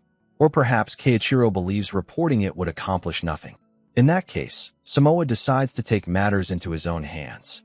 Even if Keiichiro is stronger than expected, he now possesses a powerful ring given to him by Lady Claudia. With its power, Priest Samoa believes he will finally be able to defeat Keiichiro himself. The scene shifts to late at night. Two disciples quietly complain that ever since Samoa became priest, every trial has grown unusually difficult. At this rate, they fear they will never reach the second layer of the tower. Keiichiro overhears their conversation. Without drawing attention, he walks over to the guards and politely asks them a question. After receiving his answer, he thanks them and leaves. The guards exchange confused looks, wondering what that was about. In reality, Keiichiro had asked about the schedule for the upper priest's inspection visit. A few days later, Priest Samoa gathers everyone to announce the contents of the first layer's final trial. Keiichiro quietly thinks to himself that Samoa chose a terrible day to set this up. Or perhaps it proves Samoa's faith is not lacking at all, just misplaced. At that moment, Keiichiro secretly uses his void magic. He spreads the details of the final trial to all disciples at once. Even the visiting high priest, who has come for inspection, receives the same message and finds it intriguing. Keiichiro smiles faintly. Everything is finally in place. It is time for those who abuse their authority to face the consequences. The scene shifts to the arena. Keiichiro stands face to face with Priest Samoa. Samoa announces that they will now conduct the final trial and asks if Keiichiro is prepared. Keiichiro confidently replies that he is ready and even honored that Priest Samoa would personally oversee his final trial. Inside, Samoa burns with anger. He knows Keiichiro is aware of the assassination attempt, yet he dares to act innocent. The first layer is under Samoa's control, and he intends to teach Keiichiro a lesson right here and now. Keiichiro casually remarks that there seems to be a large audience today. Samoa looks confused until he hears the sound of people entering the arena. Disciples flood in, whispering excitedly. They recognize Keiichiro as the one who reached the final trial at record speed. If Samoa is personally facing him, it must be serious, just like the circulated message claimed. Within minutes, the arena is packed. Samoa feels uneasy. Did Keiichiro gather all these people on purpose? What is he planning? Keiichiro steps forward and addresses the crowd. He declares that he has uncovered Priest Samoa's corruption. According to him, Samoa imposed impossible trials on certain disciples while allowing others to pass in exchange for money. When Keiichiro discovered the truth, an assassin was sent after him to silence him. The audience gasps in shock. Samoa quickly denies everything, calling it a complete lie, but a trace of panic crosses his face. If Keiichiro truly has evidence, this could ruin him. Before Keiichiro can continue, Samoa releases his aura and declares the trial has begun. Instantly, he summons dozens of beasts into the arena. The creatures charge toward Keiichiro. The audience is stunned. Beast summoning magic is a high-level spell that consumes immense mana to manifest monsters. With forced confidence, Samoa announces that if Keiichiro survives this duel, he will officially advance to the second layer. However, Samoa has no intention of letting that happen. As the beasts close in, Keiichiro activates his void magic. In a single sweeping motion, he eliminates all of them. The arena falls silent. Samoa stares in disbelief. Keiichiro smiles politely and apologizes, saying that no one mentioned he was forbidden from defeating Priest Samoa himself. The crowd erupts in cheers. With one strike, he destroyed every summoned monster. Some begin whispering about his true identity. Even a young disciple watching from the stands is amazed by the sheer power of his magic. In the arena, Samoa grits his teeth. Keiichiro must not become overconfident. He will not allow someone like this to disrupt his control. Desperate, Samoa reaches for the ring Lady Claudia gave him. As long as he has the ring's power, he believes victory is certain. Keiichiro notices the ring and narrows his eyes. Samoa activates it, but nothing happens. Stunned, Samoa wonders why it is not working. The ring was meant to amplify his abilities. At that moment, the high priest steps into the arena. He calmly announces that the ring does not respond to those with ill intentions. Hearing this, he begins to suspect that Keiichiro's accusations may not be entirely false. Keiichiro smiles slightly and remarks that the high priest truly came. Samoa freezes when he recognizes him. Fifth layer priest Agito Norman. Agito looks at Samoa and says thoughtfully, "A priest unable to use that ring? That suggests there is more to this story. Why don't you explain everything to me?" Seeing the situation unfold, Keiichiro reflects silently. He never expected someone as high-ranking as Priest Agito to personally conduct the inspection. However, this development works even better for his plan. Priest Agito steps forward and explains that when he first arrived at the first layer, he received a rather unusual message. It stated, "I am exposing the corruption of the first layer priest, Samoa. If you wish to confirm the truth, come to the arena." Samoa is visibly shaken upon hearing this. Agito calmly declares that arrogant priests who abuse their authority will be punished. Inside, Samoa realizes that Keiichiro had remained silent all this time only to reveal everything at the perfect moment. Still, there is no solid evidence presented yet. If he stays composed and denies everything, perhaps he can escape this situation. With that thought, Samoa bows his head and claims that the accusations must be a misunderstanding. He swears that he has never committed any corruption. Agito listens carefully, then asks a simple question. If Samoa is telling the truth, why did the ring fail to respond? He explains that the ring draws out its wearer's latent power in proportion to their loyalty to Lady Claudia. However, it also serves another purpose. If someone with ill intentions attempts to use it, a signal is automatically transmitted to a high-ranking priest. The crowd gasps. Keiichiro realizes that the ring is not just a power amplifier. It is also a device designed to identify traitors. He cannot help but feel impressed by Lady Claudia's foresight. Agito turns back to Samoa and orders him to tell the truth. Samoa continues to insist on his innocence. Suddenly, Agito releases his aura. The pressure in the arena becomes overwhelming.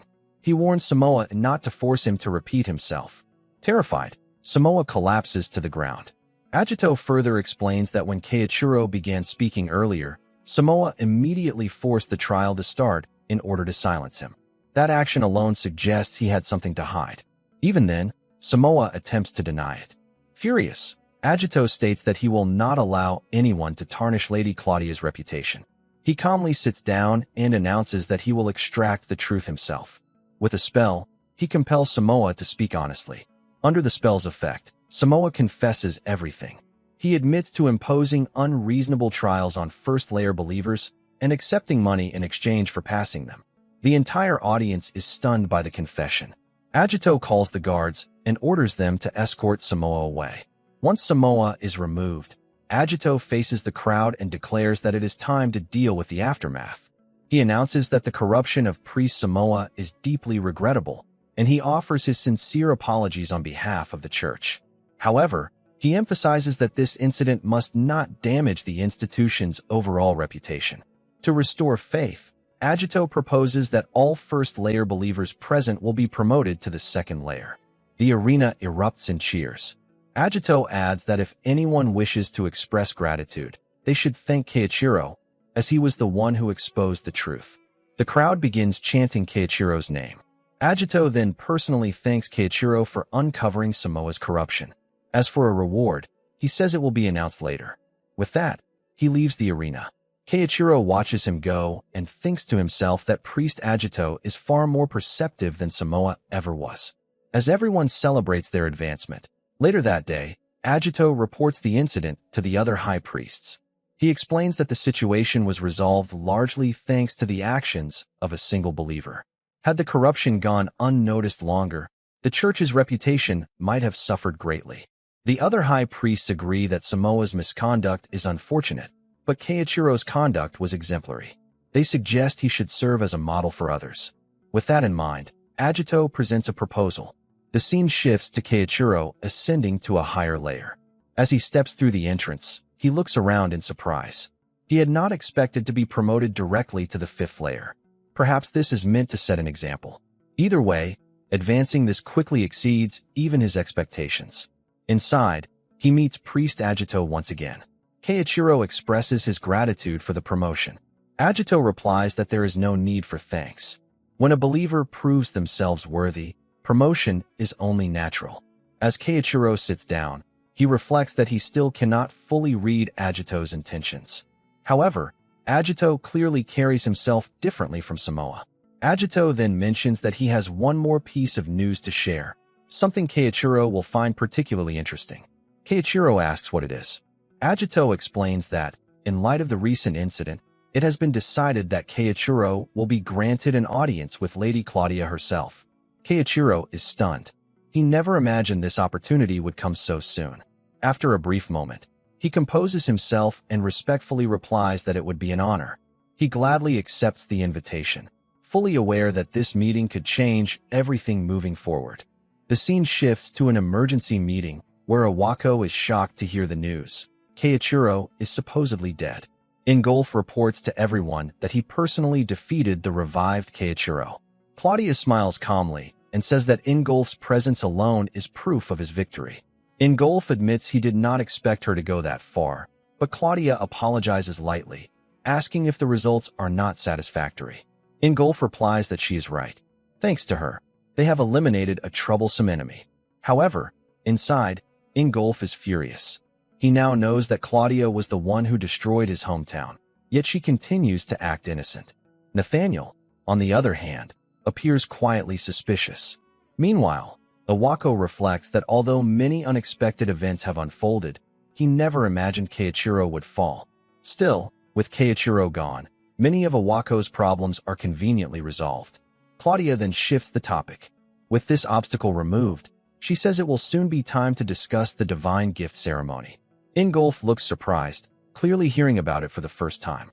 Nathaniel calmly tells Claudia that this matter is too important to handle now and suggests they go over the details carefully in their next meeting.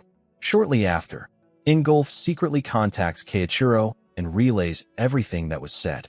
He asks if it is truly safe for Keiichiro to sneak into the tower again. If Claudia discovers Keiichiro's void magic, the consequences could be severe. Keiichiro teases him, asking if he is worried. Ingolf remains silent, but tells him to be cautious. The mention of the divine gift ceremony clearly sounds like the beginning of something dangerous. Ending the call, Keiichiro realizes Claudia is plotting once again. He has already infiltrated the 7th layer of the tower. Looking around, he recalls that Agito informed him he has 3 days before his audience with Claudia. Until then, he must remain on the 7th layer and confirm something important. Suddenly, Keiichiro calls out to Sayuki, telling her to stop hiding. She steps forward and asks him to follow her. As they move to a quieter location, Keiichiro gets straight to the point. He asks whether she had anything to do with the hypnosis spell Claudia cast on Ingolf. The spell was incomplete, and Claudia is not someone who makes careless mistakes. The only person who could have interfered back then was Sayuki. But if she stands on Claudia's side, why would she do that? Sayuki quietly answers that she does not want Keiichiro to die again. Confused, he asks what she means. In response, she reveals the magic mark on her arm. The sight triggers an old memory from 20 years ago. Back then, a young girl was attacked by a monster. In desperation, she awakened a rare power, the time attribute. However, unable to control it, she went berserk and nearly destroyed herself. Keiichiro intervened. Rather than let that power consume her, he sealed it, risking everything to save her life. She barely survived, left with a red mark on her arm as proof of that day. Returning to the present, Keiichiro asks in shock if Sayuki is that same girl. She confirms it. When she regained consciousness years ago, Keiichiro had already been accused of betraying his comrades. But she never believed those accusations. Knowing the man who saved her would never commit such acts, she approached Claudia to uncover the truth about what happened 20 years ago. For 10 long years, Sayuki devoted herself to study and service, gradually earning Claudia's trust until she finally learned the truth. After the Rei incident, she was ordered to investigate the current Misato Keiichiro. At first, she doubted it could be him. While Keiichiro trained in Germany, Sayuki contacted Asahi Karen, who described his character in detail. That was when she became certain the man before her was the same hero who once saved her life. Sayuki says she is alive because of him, and she thanks him sincerely. Keiichiro smiles softly, realizing she has believed in him for 20 years without wavering. But then Sayuki reveals something far more serious. She tells him that she has seen the worst possible future, and in that future, everything ends in disaster. The only person capable of changing it is Keiichiro. To her, he represents the ideal hero. With urgency in her voice, Sayuki asks him to lend her his strength. Together, they must stop Claudia's divine gift ceremony and prevent a catastrophe that could endanger the entire world.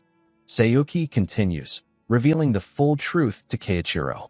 She explains that she used time magic to return from the future. In that timeline, Claudia successfully rises to absolute power and rules the world without opposition. If events continue on their current path, the future will become a world filled with despair. To change that outcome, Sayuki needs Keiichiro's strength. Keiichiro is stunned. Sayuki then tells him something even more shocking. In that future, Keiichiro loses his life. But at the very moment of his death, he casts a powerful void reversal spell. With the last of his strength, he releases the power of regression and entrusts Sayuki with it, asking her to go back and change the tragic future. Sayuki says she refuses to accept that ending. No matter what, she will not allow that world to exist. Keiichiro quickly connects the pieces. He concludes that the root cause of everything must be the divine bestowal ceremony Claudia is preparing. He asks Sayuki what exactly happens in that future. She explains that Claudia uses monsters to summon the Calamity Beast. Countless lives are lost in the chaos that follows. Hearing this name sends a chill down Keiichiro's spine. 20 years ago, there was a monster no one could defeat. Even with future sight, the heroes could not find a way to win. In the end, the only option was to seal the entire dungeon. That monster was the Calamity Beast. Sayuki explains that once Claudia controls the Calamity Beast, she rewrites the very structure of the world. Anyone who opposes her is eliminated. Only her loyal followers remain, and she reshapes the world into one that serves her will in every way. Keiichiro finally understands Claudia's ambition. However, he points out that Claudia is publicly recognized as a hero. To carry out such a plan, she would have to abandon that image completely. Sayuki replies without hesitation, Claudia would do exactly that. At that moment, a masked woman enters. Keiichiro recognizes her from the earlier trial. Sayuki introduces her as Aisha, someone she has known for a long time. Aisha handles intelligence both inside and outside the tower. She greets Keiichiro calmly. Keiichiro asks Aisha if she once claimed she wanted to save her hometown and family. Aisha reveals that it was a lie. Claudia had already destroyed her hometown. The tower itself now stands where her village once was. Filled with anger and pain, Aisha declares that she will never forgive Claudia. Sayuki adds that if Claudia is left unchecked, another tragedy will happen. That is something they cannot allow. With tears in her eyes, Aisha says Claudia does not truly care about people. She asks Keiichiro to lend them his strength and help stop her. Keiichiro sighs deeply. He says he finally understands their situation. Claudia's scheme must be stopped. More than that, he agrees with Aisha's words. He cannot forgive Claudia either. Still, there is one crucial question. If they eliminate Claudia, will the divine gift ceremony stop? Sayuki shakes her head. Unfortunately, it is not that simple. Claudia plans to summon the Calamity Beast using the power gathered from her elite believers. Once that power is released, the summoning will proceed, whether through the ceremony itself or even through Claudia's death. Keiichiro nods. If it were that easy, his future self would have already succeeded. So he asks the next question, how can they stop it? Sayuki explains there is one possible way. Claudia's power is being amplified by a special device. If they destroy that device, they can prevent the ceremony from activating. Out of 4 failed timelines, this is the only solid lead Sayuki has managed to obtain. The device is located at the very top of the Grand Cathedral, protected by an extremely powerful barrier that even she cannot break through. However, they do have one advantage. Keiichiro is already on the 7th layer, and his audience with Claudia has been arranged. Keiichiro quickly forms a plan. If he confronts Claudia during the audience and keeps her occupied, Sayuki and Aisha may have a chance to destroy the device while her power is vulnerable. But he knows it will not be easy. The audience chamber will be guarded by priests and knights. They must slip past them and suppress Claudia's abilities at the same time.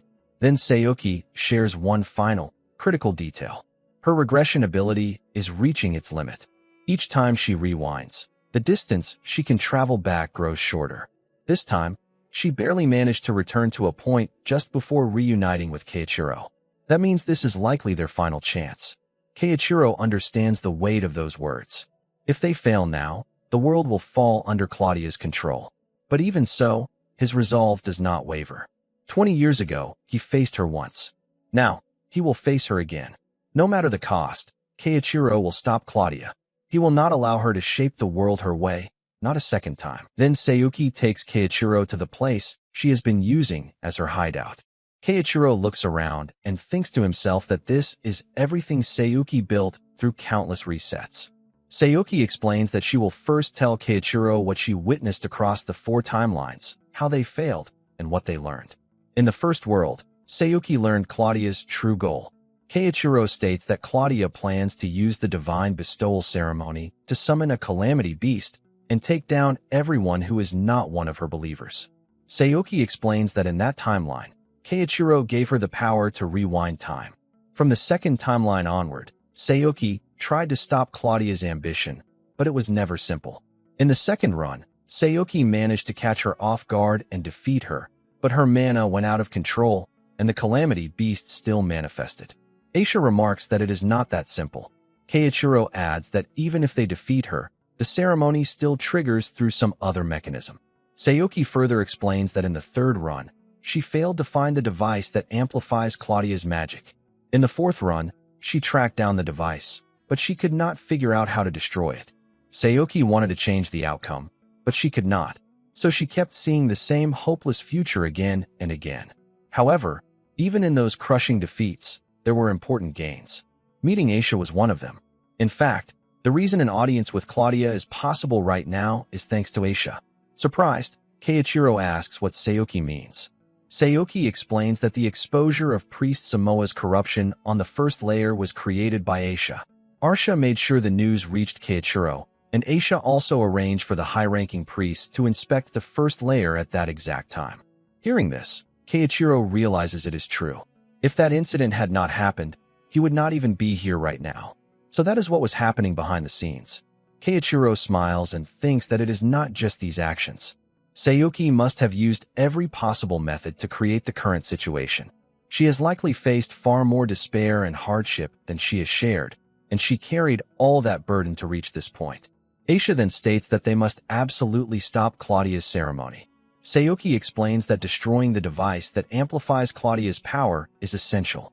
For that, they need Keiichiro to neutralize Claudia during the meeting. If they succeed, the barrier protecting the device should collapse.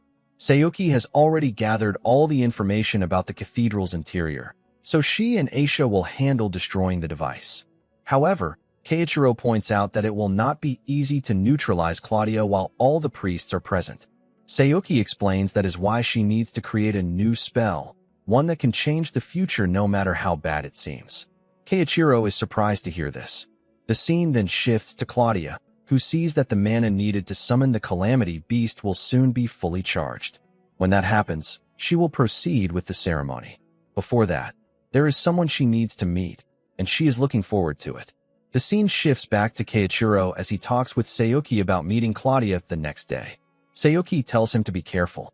Keiichiro tells her not to worry, as he has spent a long time refining the image in his mind and has already mastered the spell. Seeing this, Sayuki says that she finally sees some hope and thanks him. Keiichiro replies that he should be the one thanking her, since she kept resetting even after seeing that hopeless future. His ability may be different, but he understands how lonely it is to fight while knowing the future. In the first timeline, he entrusted everything to Sayuki, and she carried that will forward, bringing them to where they are now. He tells her that he is grateful and promises to live up to that trust. He thanks her for everything she has done so far. Hearing this, Sayuki smiles. Keiichiro then tells her that they will change the future together. Sayuki cannot help but blush. At that moment, Aisha enters and explains that she has memorized the cathedral's layout and the patrol routes. They are now fully prepared. Sayuki adds that they will make sure to win this time, no matter what. The scene shifts to the next day. Keiichiro goes to meet Claudia. As he walks forward, he communicates with Sayuki and Aisha telepathically and asks about their situation. They reply that they will reach the top floor without any trouble, as all the information they gathered is finally paying off. Keiichiro is surprised, as he did not expect Aisha to use long-range communication magic as well. When Keiichiro reaches the top floor, where he will meet Claudia, a high priest greets him and guides him into the room, where all the other high priests have gathered beside Claudia. As Keiichiro enters the room, Claudia sees him and senses something unusual. One of the high priests asks if something is wrong, but Claudia replies that it is nothing. Meanwhile, Keiichiro thinks to himself that, as expected, the perception jamming spell he is using should make him appear as a completely different person from Ase Keiichiro. Claudia will eventually see through it, but it will take time. In the future that Sayuki saw, Keiichiro used this spell twice on Claudia, and both times it took her about 5 minutes to fully break through it. The activation condition for the spell he is about to use now requires a certain amount of time to pass after he visually locks onto the target. He only needs to activate the new key spell before Claudia realizes his true identity. Meanwhile, Sayuki reaches the top floor. As expected, the security has not been reduced, and she is not authorized to go beyond that point. She has no choice but to take down the soldiers. More guards arrive for a shift change. At that moment, Sayuki quickly takes down one of them, surprising the others. She wastes no time and charges forward, defeating another soldier. The remaining guards attempt to contact Claudia, but before they can act, Aisha appears from behind and defeats them. After dealing with the soldiers, Sayuki says that everything is going according to plan. All that remains is for Keiichiro to break the barrier at the door once he defeats Claudia. Aisha then informs Keiichiro that they have reached the top floor. As one of the high priests walks toward him, Keiichiro thinks to himself that the first condition has been cleared, and now it is his turn. According to Sayuki, the audience always begins with a ceremonial address from a 6th-layer priest, but that is only a distraction. Claudia's real objective at this stage is something else. Sinis Lester, a 7th-layer priest, is measuring Keiichiro's total mana. This meeting is not just a greeting. Claudia's true goal is to gather magic power from believers with exceptional potential. If Keiichiro does not meet their standards, the meeting will end immediately. However, Sinis Lester is shocked by the immense amount of mana Keiichiro possesses. He says he has never seen anything like it before and advises Claudia to allow Keiichiro to proceed. Seeing this, Keiichiro smiles, as the second condition has also been cleared. Now, all that remains is to meet the final requirement for activating his spell. Suddenly, Claudia starts to laugh, surprising all the high priests. She says that she finally understands the source of her unease. Then she declares that Keiichiro is still alive. Everyone is stunned.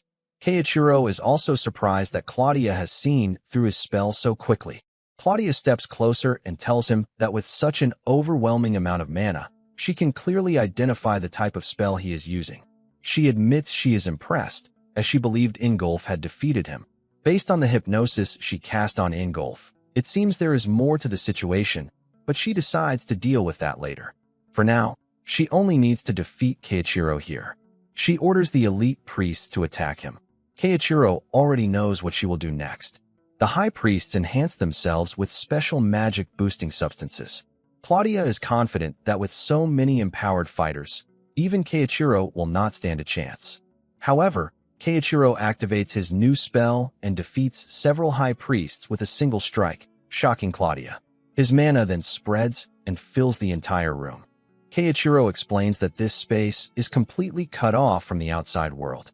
Claudia cannot interfere with anything beyond it, and she cannot draw power from outside either. That means she is trapped here with him. Confused, Claudia asks why he would create something like this. Keiichiro replies that he plans to destroy the mana amplification device that Claudia has been relying on and stop the manifestation of the calamity monster. If he seals her in this space, the barrier protecting the device should disappear as well. Claudia is surprised that he knows about both the device and the calamity monster. She assumes he tracked it down using his void magic, but then realizes his true intention is to trap her here. Claudia points out that Keiichiro is trapped with her as well and asks how he plans to destroy the device. Then she begins to understand what is happening. Keiichiro smirks. Claudia concludes that he must have a partner helping him.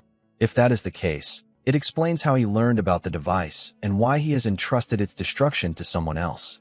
Keiichiro admits that they have been working to stop the manifestation of the calamity beast, as there is no reason to hide it anymore.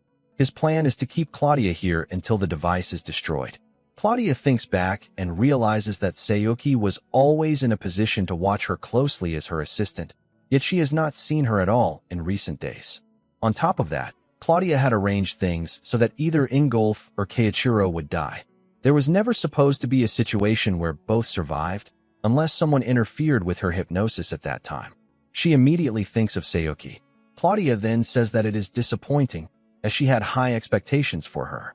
With a confident smile, Claudia declares that she will defeat Keiichiro and escape using her new sword. Seeing the weapon, Keiichiro remembers what Sayuki told him.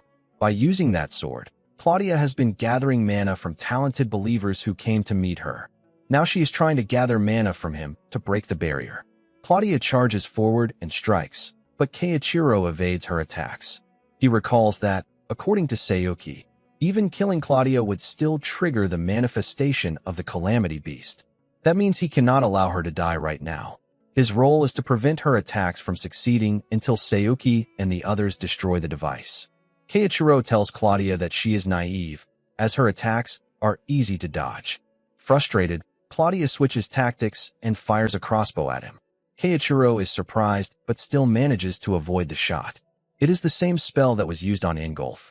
Claudia explains that even a slight hit would be enough, as the arrows are infused with hypnosis magic. Although it is troublesome, Keiichiro continues to dodge every attack. Claudia then says she will share something interesting. She reveals that Sayuki is not her only capable assistant. There is another person who knows about the device, and Keiichiro understands what that implies. Meanwhile, Sayuki and Aisha finally locate the mana amplification device.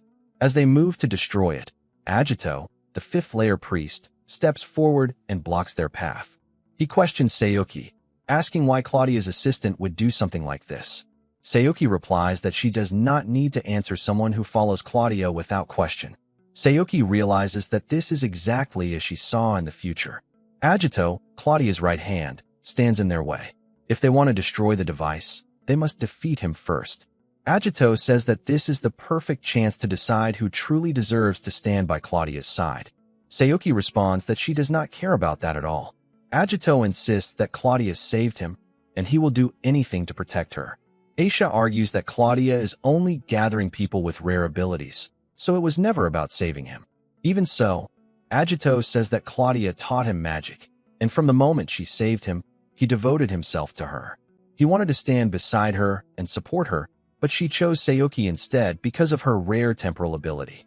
Because of that, Sayuki has always been in his way. Now he intends to take her down. Sayuki steps forward and tells Aisha that they must defeat Agito if they want to destroy the device. Agito is not an ordinary priest. His role overseeing the first layer of the first division was only a disguise. His true identity is Claudia's right hand. Claudia personally entrusted him with guarding the device because of his overwhelming combat ability.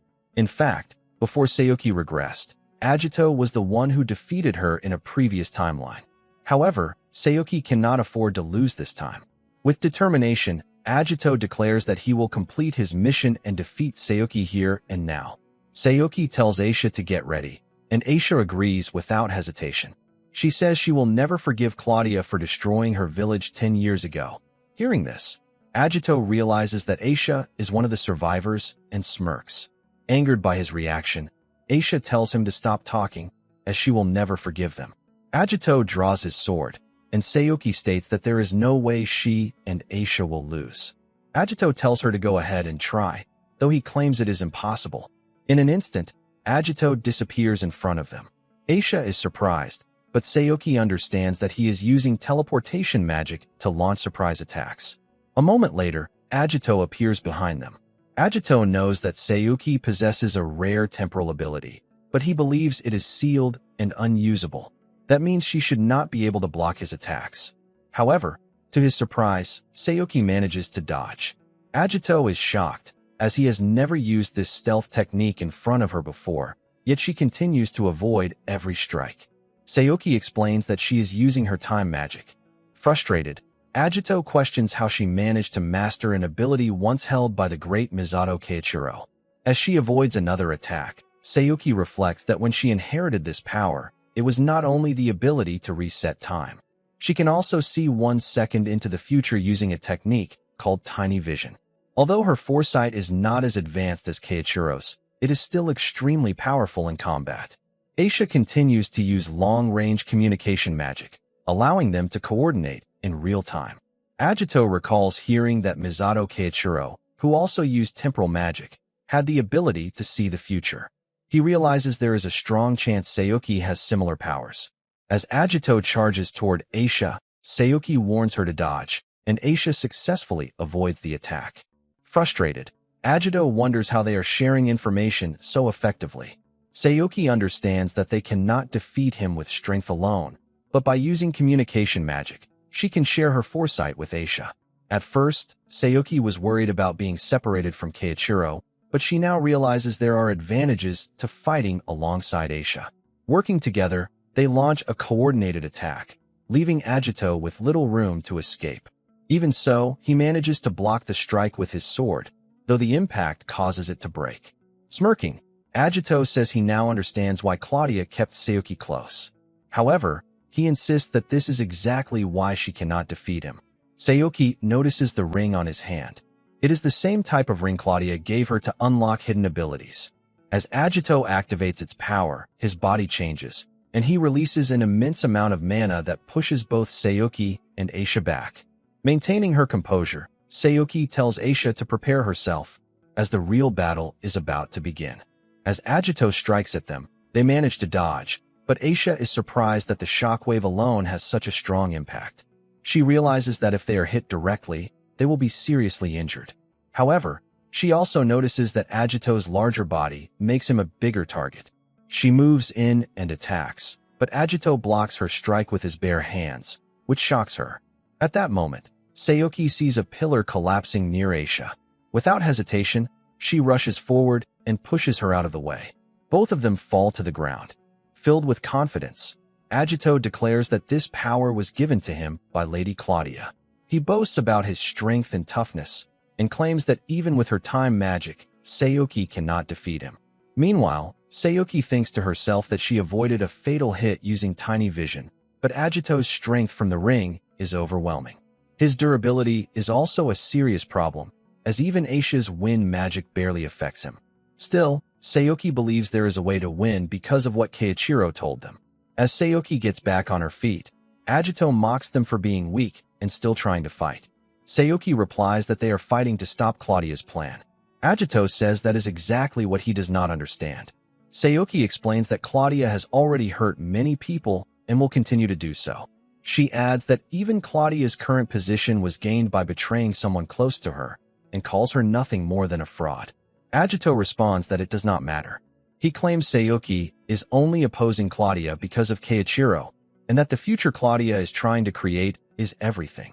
He says that even if Sayuki rejects that truth, it will not change the outcome, as she will be defeated here. Sayuki tells him that he refuses to see anyone other than Claudia. She speaks about the weight of the past people carry and the future they fight for. None of it is easy. She understands despair, but she has moved forward despite it.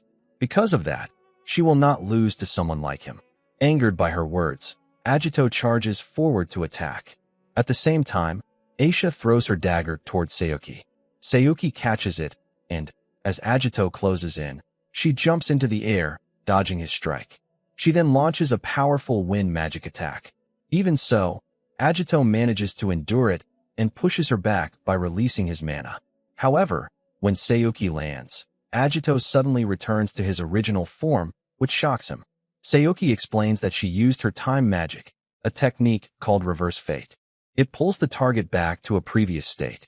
Agito realizes that she has reverted him to the moment before he used the ring. Frustrated, Agito prepares to use his teleportation spell, but before he can act, Aisha appears behind him and lands a powerful wind attack. Together, they finally defeat him. The scene then shifts to Claudia, who is stunned as she feels her mana rapidly decreasing. Seeing this, Keiichiro realizes that Sayuki and Aisha have destroyed the device. Now, there is no need for him to hold back anymore. Frustrated, Claudia cannot believe that her mana amplification device has been destroyed. Keiichiro observes that, from her reaction, she must have been confident it would never be broken. Now it makes sense. She hid the device's location, set up a strong barrier, and even placed Agito as its guardian. That shows how determined she was to summon the Calamity monster. However, Sayuki and Aisha's resolve was stronger than hers. Angered, Claudia demands how Keiichiro dares to mock her. With equal intensity, Keiichiro responds that she should not mock others. To make Ingolf oppose him, she destroyed Ingolf's homeland. She built a city to gather followers, and for that, she also destroyed Aisha's village. She has trampled on the feelings of many people. Now that the device is gone, Keiichiro can finally bring her down. Keiichiro releases his aura and tells Claudia to prepare herself. Annoyed, Claudia says that Keiichiro has always been irritating, and in her eyes, his sense of justice is foolish. She admits that she has hated that part of him for the past 20 years.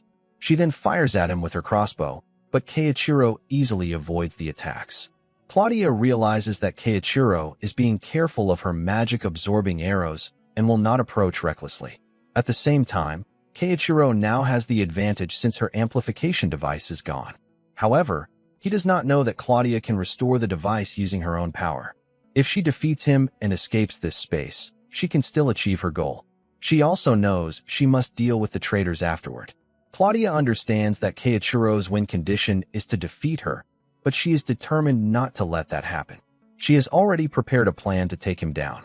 Meanwhile, Keiichiro notices that she is trying to keep him at a distance. At that moment, he uses a spell to bind her and says that she can never defeat him in direct combat. Claudia feels the pressure and realizes that she cannot win against him head-on. She decides that she must lure him into her trap. As Keiichiro dodges another attack, he unknowingly steps into it. Claudia immediately activates her binding magic, trapping him in place. She steps forward and says that he let his guard down.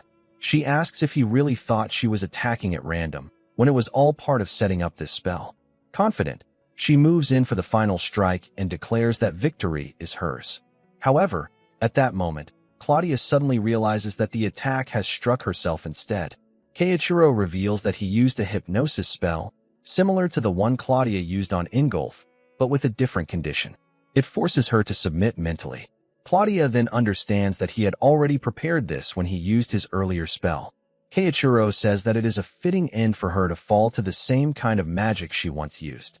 At that moment, Sayuki and Aisha arrive and are relieved to see that Keiichiro has defeated Claudia. Smiling, Keiichiro tells them that they have finally won. Suddenly, a butterfly appears and congratulates Keiichiro on his victory. He recognizes the voice. It is Nathaniel. Nathaniel reveals that he has been watching the entire time. He admits that Keiichiro has defeated Claudia, but now he will use the remaining magic power to release the Calamity Beast. It may not reach the level he originally planned, but it will still be enough to defeat them. To Keiichiro's shock, the Calamity Beast, Ancient Dragnil, awakens. Nathaniel tells him to do his best to face this new threat.